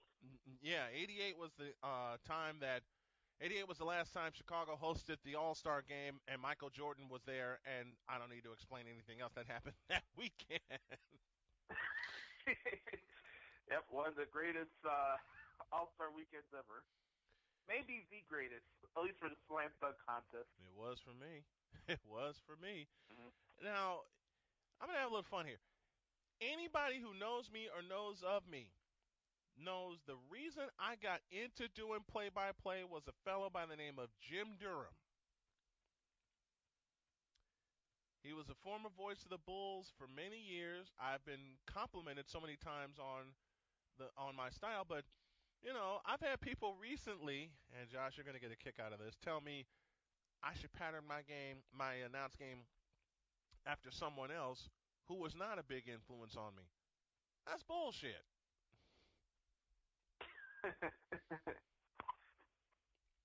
At least it's not Neil Funk, where every other shot is little to him. You know what? Neil Little drainer. Listen, Neil Funk is wonderful. I had the pleasure of meeting him a few years ago. Him and Will Perdue, who was on duty for the pregame show. I met Neil at the United Center, had a chance to shake his hand, and I repeated something to him that I heard him say in '96 when I listened to a Bulls-Lakers game, and I did an impression of him. I had him cracking up laughing when I said, "Now the Lakers will inbound." And they're going to be shaking their head saying, "What the hell happened?" He starts cracking up when I said that. Oh, man. Hey, you know one of my favorite lines from Stacey King? What's that? Let me get some butter on that roll. Can I get some butter with that roll?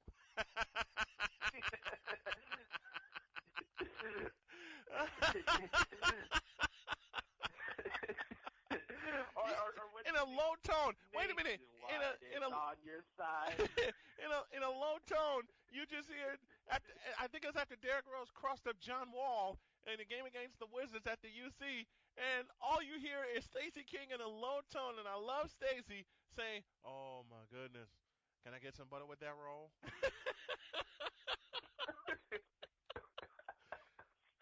I'm gonna try to cue up.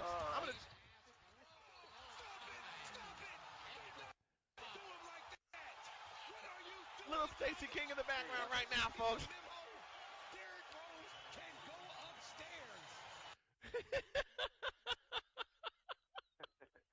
As a matter of fact, I think maybe you'll agree with me, Snowman, but I don't know. Maybe it's because I have an inner urban heart in me. I have some soul inside of me. What you do? That type of humor cracks me up. It cracks me up. Look, people who listen to this show, and there have been many, and I thank y'all for doing so, know this sound. Did you not get the memo?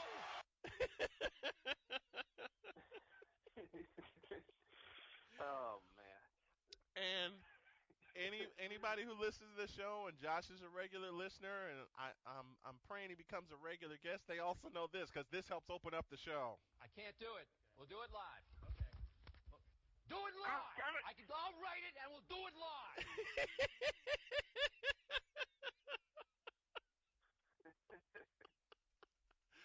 I did the sports drive with Josh, Justin, and Sean and Frank for a couple of years, and I have all these sounds on my computer. I think it wouldn't be a show with Josh and I on it if I didn't play this. I'm as mad as hell, and I'm not going to take this anymore. Lovely.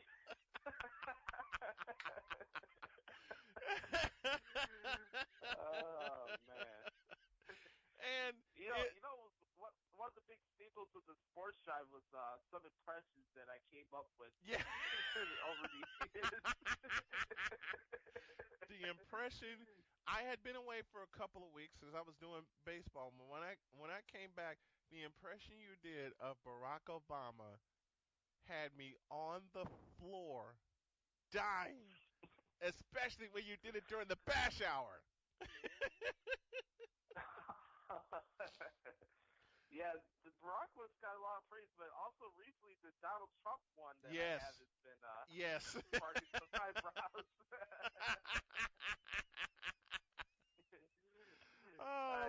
I'll do this for you guys. Hopefully this comes through. Hopefully you hear me well, Snowman. Do it. I want to make sure. Do it. All right, here we go.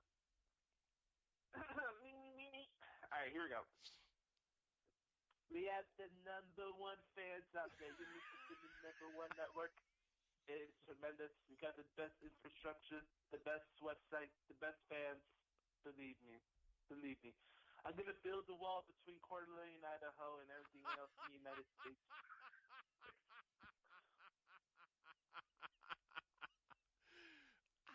I have to record that. I have to record that impression without me laughing in the background. Oh, here you go. Speaking of sounds, when we spoke, when we was talking in the chat room, there's actually some sane chat in our chat room, folks, between Josh and I. The shit that Sean used to say to try to rile us up. Oh, God. My only response, one of them. One of my responses, you know very well. Ain't nobody got time for that. Uh-huh.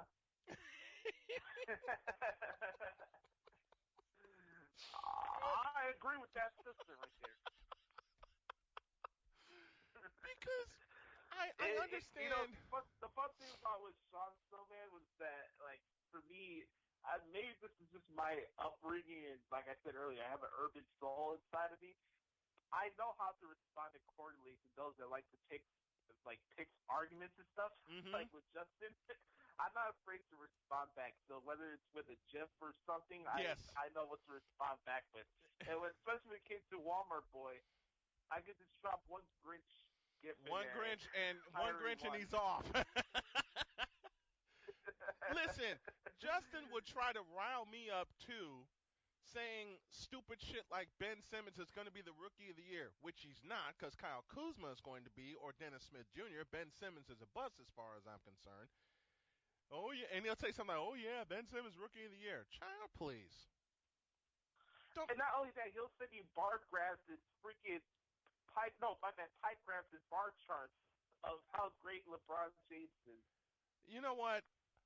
I hit him with this one day when we were on the show. Damn.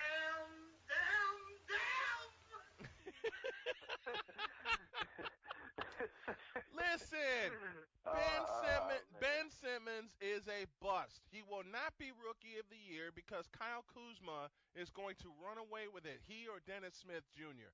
And then all the pie graphs that you spoke about how great LeBron James is. Do you know how soft of an era LeBron James is playing in right now? Soft! Yeah. As I often say, the era the NBA is in right now, and I've said this even with my regular analysis of the NBA. Y'all heard me say this. The NBA right now is in an era that's softer than my daughter's pillow. Period. Or or the pillow that I'm laying on right now. There you go. If you think Ben Simmons is going to be Rookie of the Year, I have a response. Hell no. Or this. Or this. Holy smokes! You'll need booze. I want to get that commercial of Michael Jordan saying, "Stop it, go get some help." You know what? I have to find that now. I have to find that. I got to find that now and put it in the. I got to find it and put it in the Matrix. You know something? All this shit that people talk about how great LeBron James is, Michael Jordan sitting back in the cup with his 6 titles saying the following. I'm the juggernaut, bitch! Before we move on, this is the last thing I want to talk about with the NBA, because honestly, I'm kind of getting tired of the topic from a Chicago's perspective. Yes. No, I do not want Jordan Bell. I don't care about his blocks and his dunks. Mm-hmm. Dude, freaking Felicio can make those dunks. Exactly. Now, I don't know about the blocking or whatever, but this whole narrative about Jordan Bell being the steal of the draft needs to freaking stop. Right. Dude, how many injuries are the Warriors dealing with right now, and he can barely get on the court without scoring more than 2 or 4 points? Right. Give me a break. Right. And you're right. You're dead on right. You're dead on right about that, man. I mean, truth be spoken, that's what we do here on the show. That's what we do here on the network. And thanks to 3 and Out Radio for syndicating our show, as well as Radio AFS. This has been a fantastic show today. Got about 15 minutes left. Here's something serious, and you were there with me. You've been there with me the past 5 years. I've opened up recently about my fight with depression and the events that have led up to it. 2 significant events: when my father passed away and when my daughter passed away. Why do you think in society that when men, and specifically men, open up about what they're going through, they get laughed at by the rest of society? Why do you think that is? Because men don't have the balls to actually own up to their mistakes and embrace their flaws. Mm-hmm. It's that simple. I use my social media platforms to help people through my challenges and things I deal with. Right. A lot of times, if I'm on Instagram or Snapchat or something, I'm not going to go on there to just post stupid selfies like that. Right. I'm not that arrogant of a person. Nobody wants to see me anyway. So,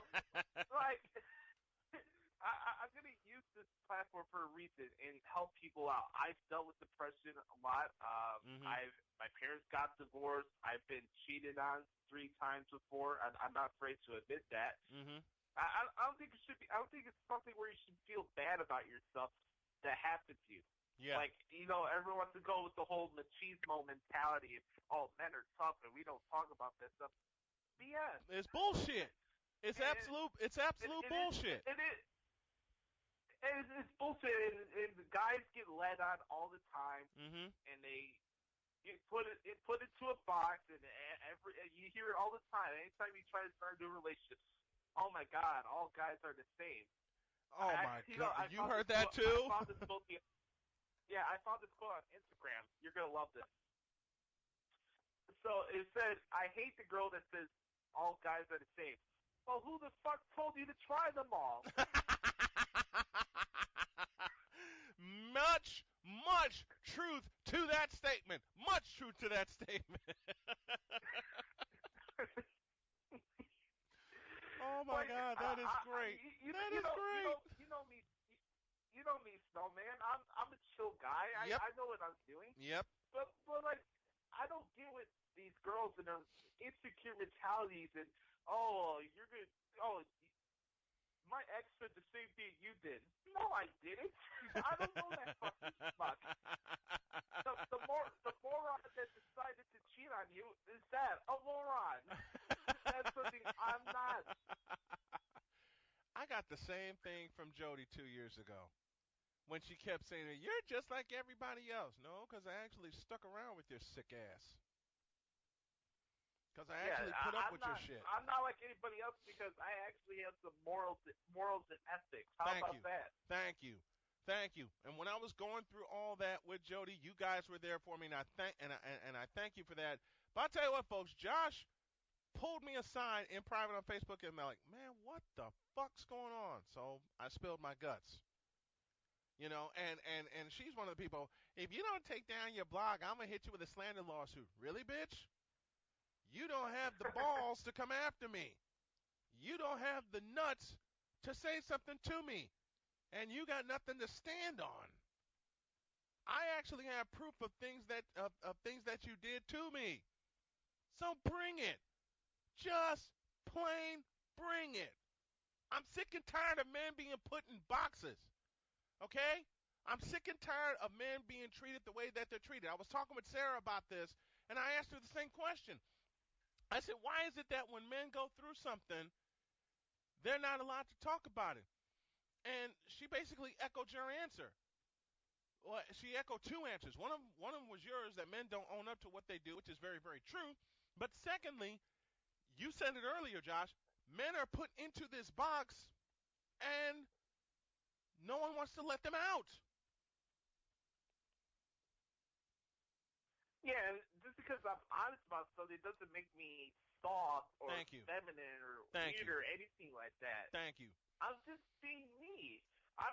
Dude, I can handle myself in a fight or anything like that. I can have my manly tendencies. Don't get me wrong, but what I don't understand with modern relationships today, and this was something will help you out, Snowman, going forward. And hopefully people that are listening get something out of this. Mm-hmm. If you can't have, and I hate using the word if, but I'm going to use this in this context. Yes. Because I think context is important in life, and I don't think we apply it enough to our situation. Agreed. We just automatically go with the thing that comes out of our head, mm-hmm. and we don't think about the things that come out of our mouth. Mm-hmm. If you can't have a honest communication with your partner, it's not going to work no matter what comes with it. Exactly. You can have the best waterfall, the best cucumber out there. If we're not having communication skills and I'm not able to trust you, it's not going to work out. That's one of the first things Sarah said to me. There's an issue with transparency. Yeah. Especially when it comes to relationships. Mm-hmm. For me, I got cheated on 3 times. I never cheated on anybody before. I'm not looking for anybody to feel sorry for me. What I learned from those situations is that I got led on and I got used. The first two relationships I had was only over me playing the guitar and me learning how to play guitar songs for them. Mm-hmm. And I got the benefits out of that. Yep. Okay? Yeah, they didn't get me anywhere. The next person that cheated on me ended up getting pregnant 2 weeks later by the dude that she skipped me on. So figure that one out. I've realized through my past relationships that, I'm not gonna waste my time with people. I'm not. If you're gonna be bringing negative energy through my life and you want to be with me, I have no time for you. It's just that simple. I think this sound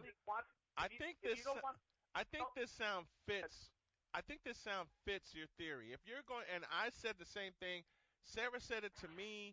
That's why she and I are together right now, because we feel the same way about negative bullshit. If you're going to bring negative bullshit to our life and try to bring us down just so you can be with us, response is simple. Ain't nobody got time for that. Yeah, exactly. And you're right. Communication has got to take place. Transparent communication.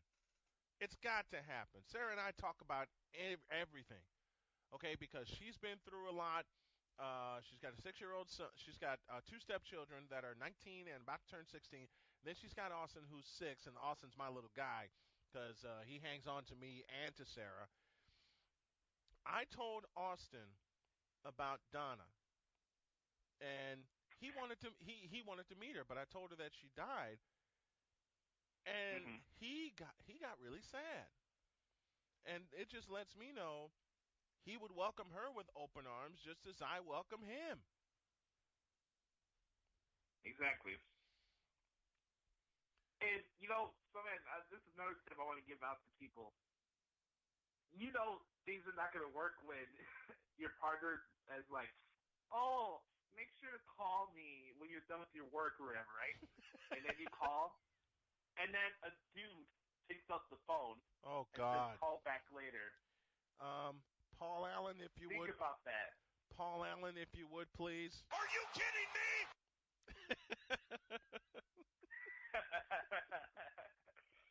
Oh, man. Or Chris Tucker, if you would, please. God damn!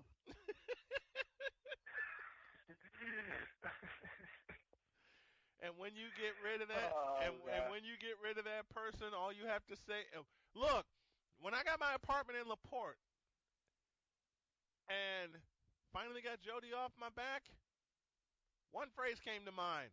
Ding dong, the witch is dead!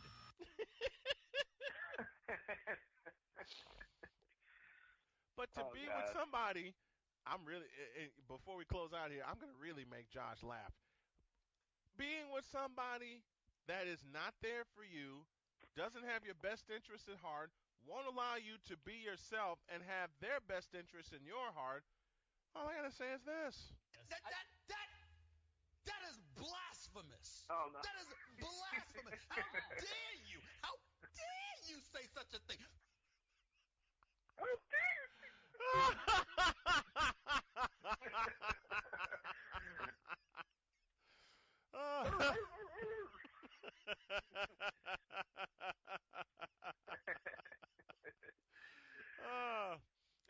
and I got to throw this in too. Anybody who loves old school video games, Josh and I have just been chopping it up for the past hour, and I thank Josh for coming on. We've been jumping back and forth on different subjects. There's no script for this. It's unedited. It's live. I talk about old school video games a lot, especially when I first started the show. Anybody who recognizes, and Josh, don't give it away, anybody who recognized the game where this sound came from, I got a prize for you.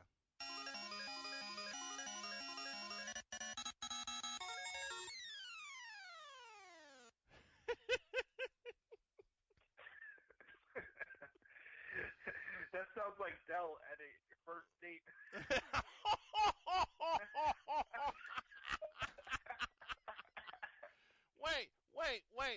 Wait. No. This sounds like Dell on his first date. Oh, somebody got his head knocked off! You know. Unfortunately, that's me with an interview now. Say again? No, I said that's me with the job interview now. This is going to be you in about a year or two. I'm the juggernaut, bitch! Period. And, of course, no interview with myself and Josh would be complete without me saying, Next!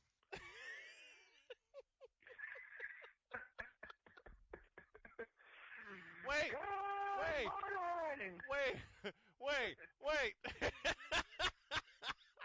Wait a minute. Dale has a girlfriend? He did what?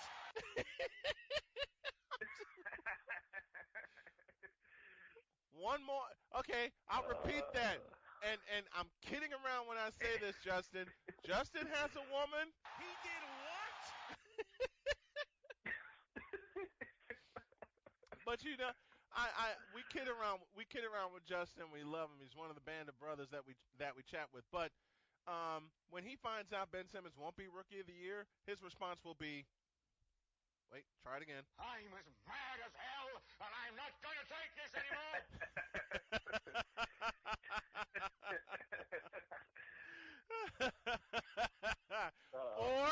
or my girlfriend's mother loves Pepe Le Pew. I need to give her this. Oh, Lord. Holy on smoke! Good God. Or this. Hello, baby.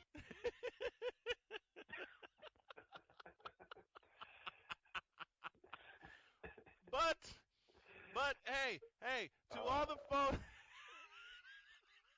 I know a lot of people right now are saying, Ooh, I'm dying. hey, back in the day when someone said something about my dad and it pissed me off, I would say, You know what? That makes me mad. And, of course, we only got 2 minutes left, so I'm kind of emptying out the closet here. All right, Josh, here you go.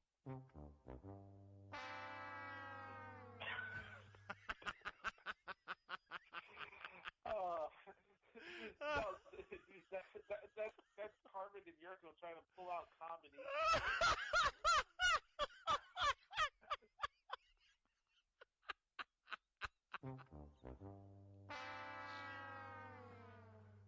With Carmen and Yurko trying to, and I met Yurko. I like talking to him. He was on my show once a few years ago. But any other show in Chicago trying to pull out comedy? That's terrible. Yeah. And or the game shot, no shot. Damn right, Sparkles. Three more, and these are for Sarah because she's tuning in. You know what you say to somebody, and this is especially true in the 21st century in the dating realm, that totally gets on your nerves, and they want to do this, and this. All you gotta do, and I'm joking as I say this, folks. You gotta know that. Look him in the eye and give him this. Has anybody ever told you you have a serious impulse control problem? And one more from that movie, which of course was Batman Forever. I did this for Sarah on a video chat once, and she hasn't stopped laughing. This is your brain in the box. This is my brain in the box. Does anybody else feel like a fried egg?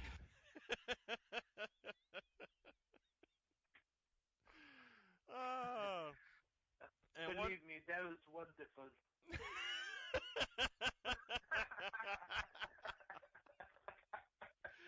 Josh Lopez joining me for this second hour. It has been absolutely magnificent. Got to do this again. Tell everybody where they can find you, my man. Everybody, you can follow me on Twitter and Instagram at Notorious Joshi. Notorious is a dedication to one of my idols, Christopher Wallace, up in the good heaven up there. Yes. And I have my website that I started back in May called ProWrestlingTranscriptions.com. So basically, if you want to check out my play-by-play articles without being cluttered with ads on other wrestling websites, right? The authentic play-by-play articles. Love it. Check out ProWrestlingTranscriptions.com. And then also, I have my own podcast, the Josh Lopez Wrestling Podcast, which you can find on YouTube, Stitcher, and Apple Podcasts. Oh man, what a conversation. Oh man, that was great. And I got one more on the way, as I will be joined on the other side of the break by Lady Blue, a.k.a. Arlene Major, in 2 minutes. Welcome to the Butcher Box. Our beef is exactly the way that nature intended. 100% grass-fed and grass-finished, antibiotic and hormone-free, and never taken from feedlots. Just 100% healthy meat. We offer 2 to 5 day delivery to the contiguous 48 states. The meat is flash frozen at the peak of freshness, packed with dry ice, and shipped directly to your door. The beef is sourced from a collection of small grass-fed farms. It is of the utmost quality and tastes incredible. Our steak won a blind taste off with the show in 2015. So for 100% grass-fed and grass-finished beef, organic chicken, and heritage pork delivered for free on your schedule for less than $6 per meal, visit arenasportsnet.com and click on the Butcher Box logo, and if you do so, you will receive 10% off your first order, or give Butcher Box a call at 855-981-8568. Adopt US Kids presents Multiple Choice Parenting. You're bringing your dog to her favorite pop star's concert. Do you A, wear earplugs? I have a soft pretzel. B. Remember the moment with matching concert t-shirts. That's going to be $100. Or we can just take a photo. C. Show her how you do concert. It's too many women! Or D. Just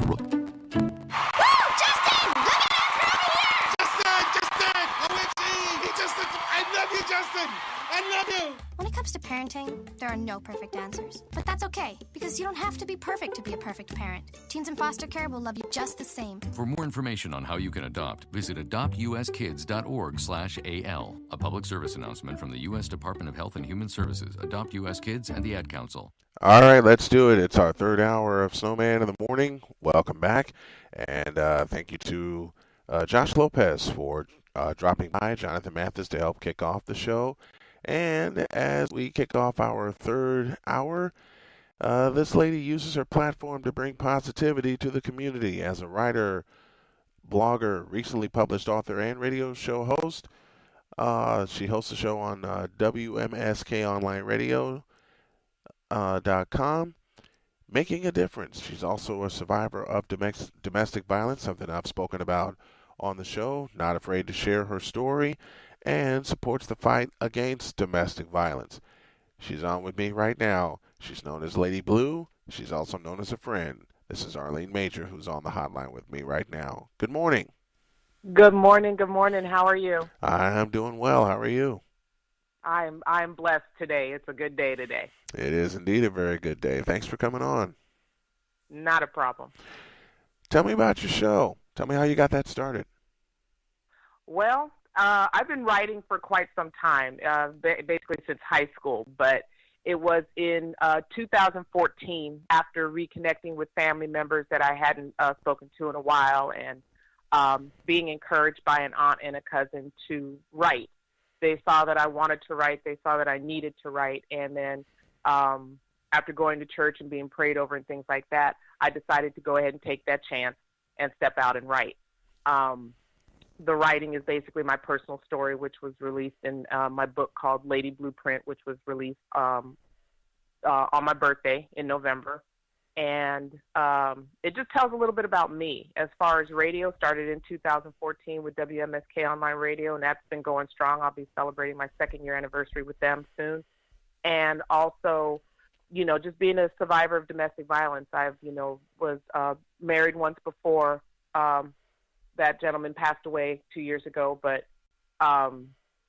married once before, in and out of relationships, so failed relationships, looking for love in all the wrong places, things like that. You hear those stories like that. Well, I'm the picture of those stories, thinking that it's love when it's not, and then when they figure out that they can have some kind of control over you, then it goes to another level. So I decided that I needed to speak out against domestic violence, being a survivor of it, and letting other survivors and other victims know that, there is someone out there that's, willing to speak for you and say that enough is enough. Well, you and I share that in common. I was abused in a relationship myself, and what people don't realize is after a while, until you do speak out, it takes its toll on you. Yep. It most certainly does. It stresses you out mentally, physically, emotionally. It affects your job, it affects your home life, it affects your friendships, your family. It's just that ripple effect. Wherever it drops, it goes out, and that's what it affects. What was the one thing that turned the light on for you about this that made you say, you know what, I'm going to flip this negative into a positive, and I'm going to start talking about it? Well, believe it or not, it was the death of my father that helped me to take that step forward. And also, of course, seeing, story after story after story, it's there and then it's swept under the rug and then you hear nothing else about it. And I say the death of my father because my father was my biggest cheerleader. And he always encouraged me to use my creative side and do something, that would make a difference. He was in public service, I'm in public service, but I needed to go and do something further. And I just got tired of seeing so many women, men, children going through such trauma, and nothing's being, you can't say, I can say something's being done, but not enough is being done. and they don't know where to turn. They don't know who to go to. They don't have a platform. They don't have somebody that says, you know what, let me put you in touch with someone. And that's where I wanted to step in at and be that, that vessel, that funnel where people can say, you know what, I'm glad you told your story, and I have a little bit more courage now to go and, reach out to who I need to reach out to. Because fear is the biggest thing, one of the biggest factors of domestic violence, because you fear being alone. You fear not being in a relationship. You fear not being loved by someone. You fear there's a number of factors. So that was my turning point. It's a great, great turning point. And here's something else that a lot of people don't understand that have been through domestic violence. It forces you into silence. And that is the last thing that you need to be if you go through that, is silent. Right. Silence, that people think if I don't say anything, then it'll never happen again. And that's the wrong perception. That's the wrong avenue to take. The more vocal you are about it, and I know for some, it's like, I can't talk about that right now. I don't think I'll ever be able to talk about it. But you never know. Your story can be the one that helps that one person say, you know what, I know exactly what you're talking about. And if you can talk about it, I know I can talk about it. So, and that's why I host 50 Shades of Blue Baltimore. I just did my 3rd annual event. We're gearing up for our 4th annual event. And it's a platform for survivors to come and speak and share and let others know, this is the face of domestic violence. Don't take it for what society gives you, which is just a black eye and a fat lip. Mm-hmm. That's what society wants you to believe. There's more to it than that. So these survivors, they speak out. They let you know. I have survivors who survived domestic violence and they're going through some other illness. I have one that's going through lupus, one that survived breast cancer, another one, that's going through mental illnesses and, is legally disabled because there's so many different things, and people need to know that. Mental illness is something that rarely gets talked about, and one of the things that can happen because of domestic violence, and it happened to me, is depression and silence and everything that goes along with it. I have been a survivor. I am a survivor of depression, especially after that relationship I went through and boldly spoke about in 2015. And here's something that a lot of people don't know. I was forced into silence with a threat of a slanderous lawsuit. And that happened recently. But after being in a hospital over the course of the summer, fighting depression, my doctor gave me the advice to speak out and talk about it, which led to the creation of my blog, My Life in 2 Bags, which is still active, which I'm going to add some episodes to in January. So fear is the biggest thing. Threats can be a big thing that will force someone into silence. It's happened to me. It's happened to others. What, in that kind of situation, if someone were to reach out to you going through this, whom would you put them in touch with?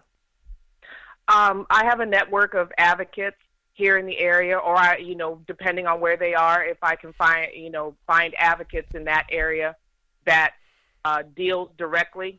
In other words, they have the legal system, they have the public health system, they have all these things in place to help. And I'm glad that you mentioned fear, because a number of the people that have come to me with their stories, fear is the first thing. Oh, I'm afraid to go into a shelter. I'm afraid to go here. My family doesn't believe me, all this. I know what that is. My family didn't believe me either, because the first question out of their mouth was, what'd you do?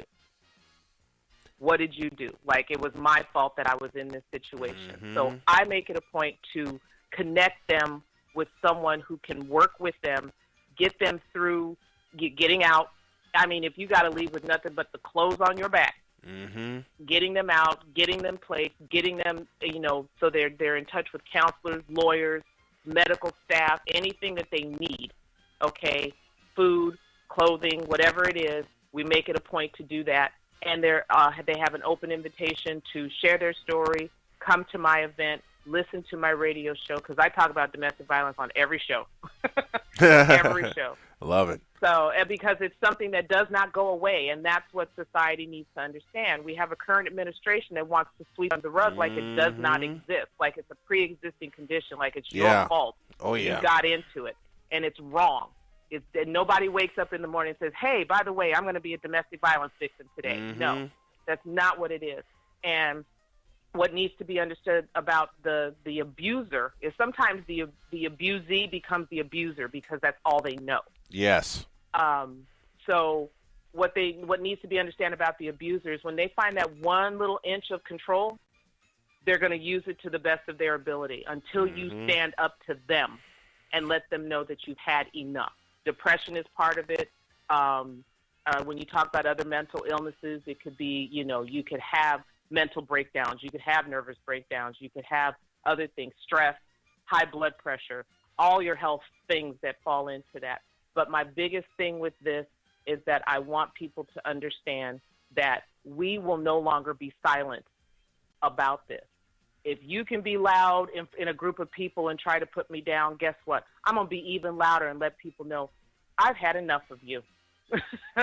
That is what, when I stood up to my abuser, that's what I said. I said, that's it. If you're going to do this so I can get the heck out because I'm done. I'm tired. She's Lady Blue. She's the author of The Lady Blueprint. She's a survivor. She's a fighter. And she's a good friend of mine. And we share a very common denominator. So, folks, if you've been through any kind of domestic violence, you don't have to be silent at all. Please catch her show because she talks about it as much as I talk about my fight with depression, which I do on every show. Arlene Major joining me here on Snowman in the Morning. And all I can say is thank you, and I hope to have you on again soon. Well, I hope to. And one more tidbit before I leave is I want to make sure people understand, I know women are the majority in terms of domestic violence, but men and children suffer just as much. And Absolutely. I'm glad you talk about it. But men are out there, they're afraid because of the emasculation and the embarrassment and things like that. I've got friends here, good male friends, who they've spoken about their story. So if you need some encouragement, please reach out to me. I have no problem with that. Let's talk, and let's let them know that domestic violence, we just need to say no. And you can reach out to me also. I'm a man who has been there.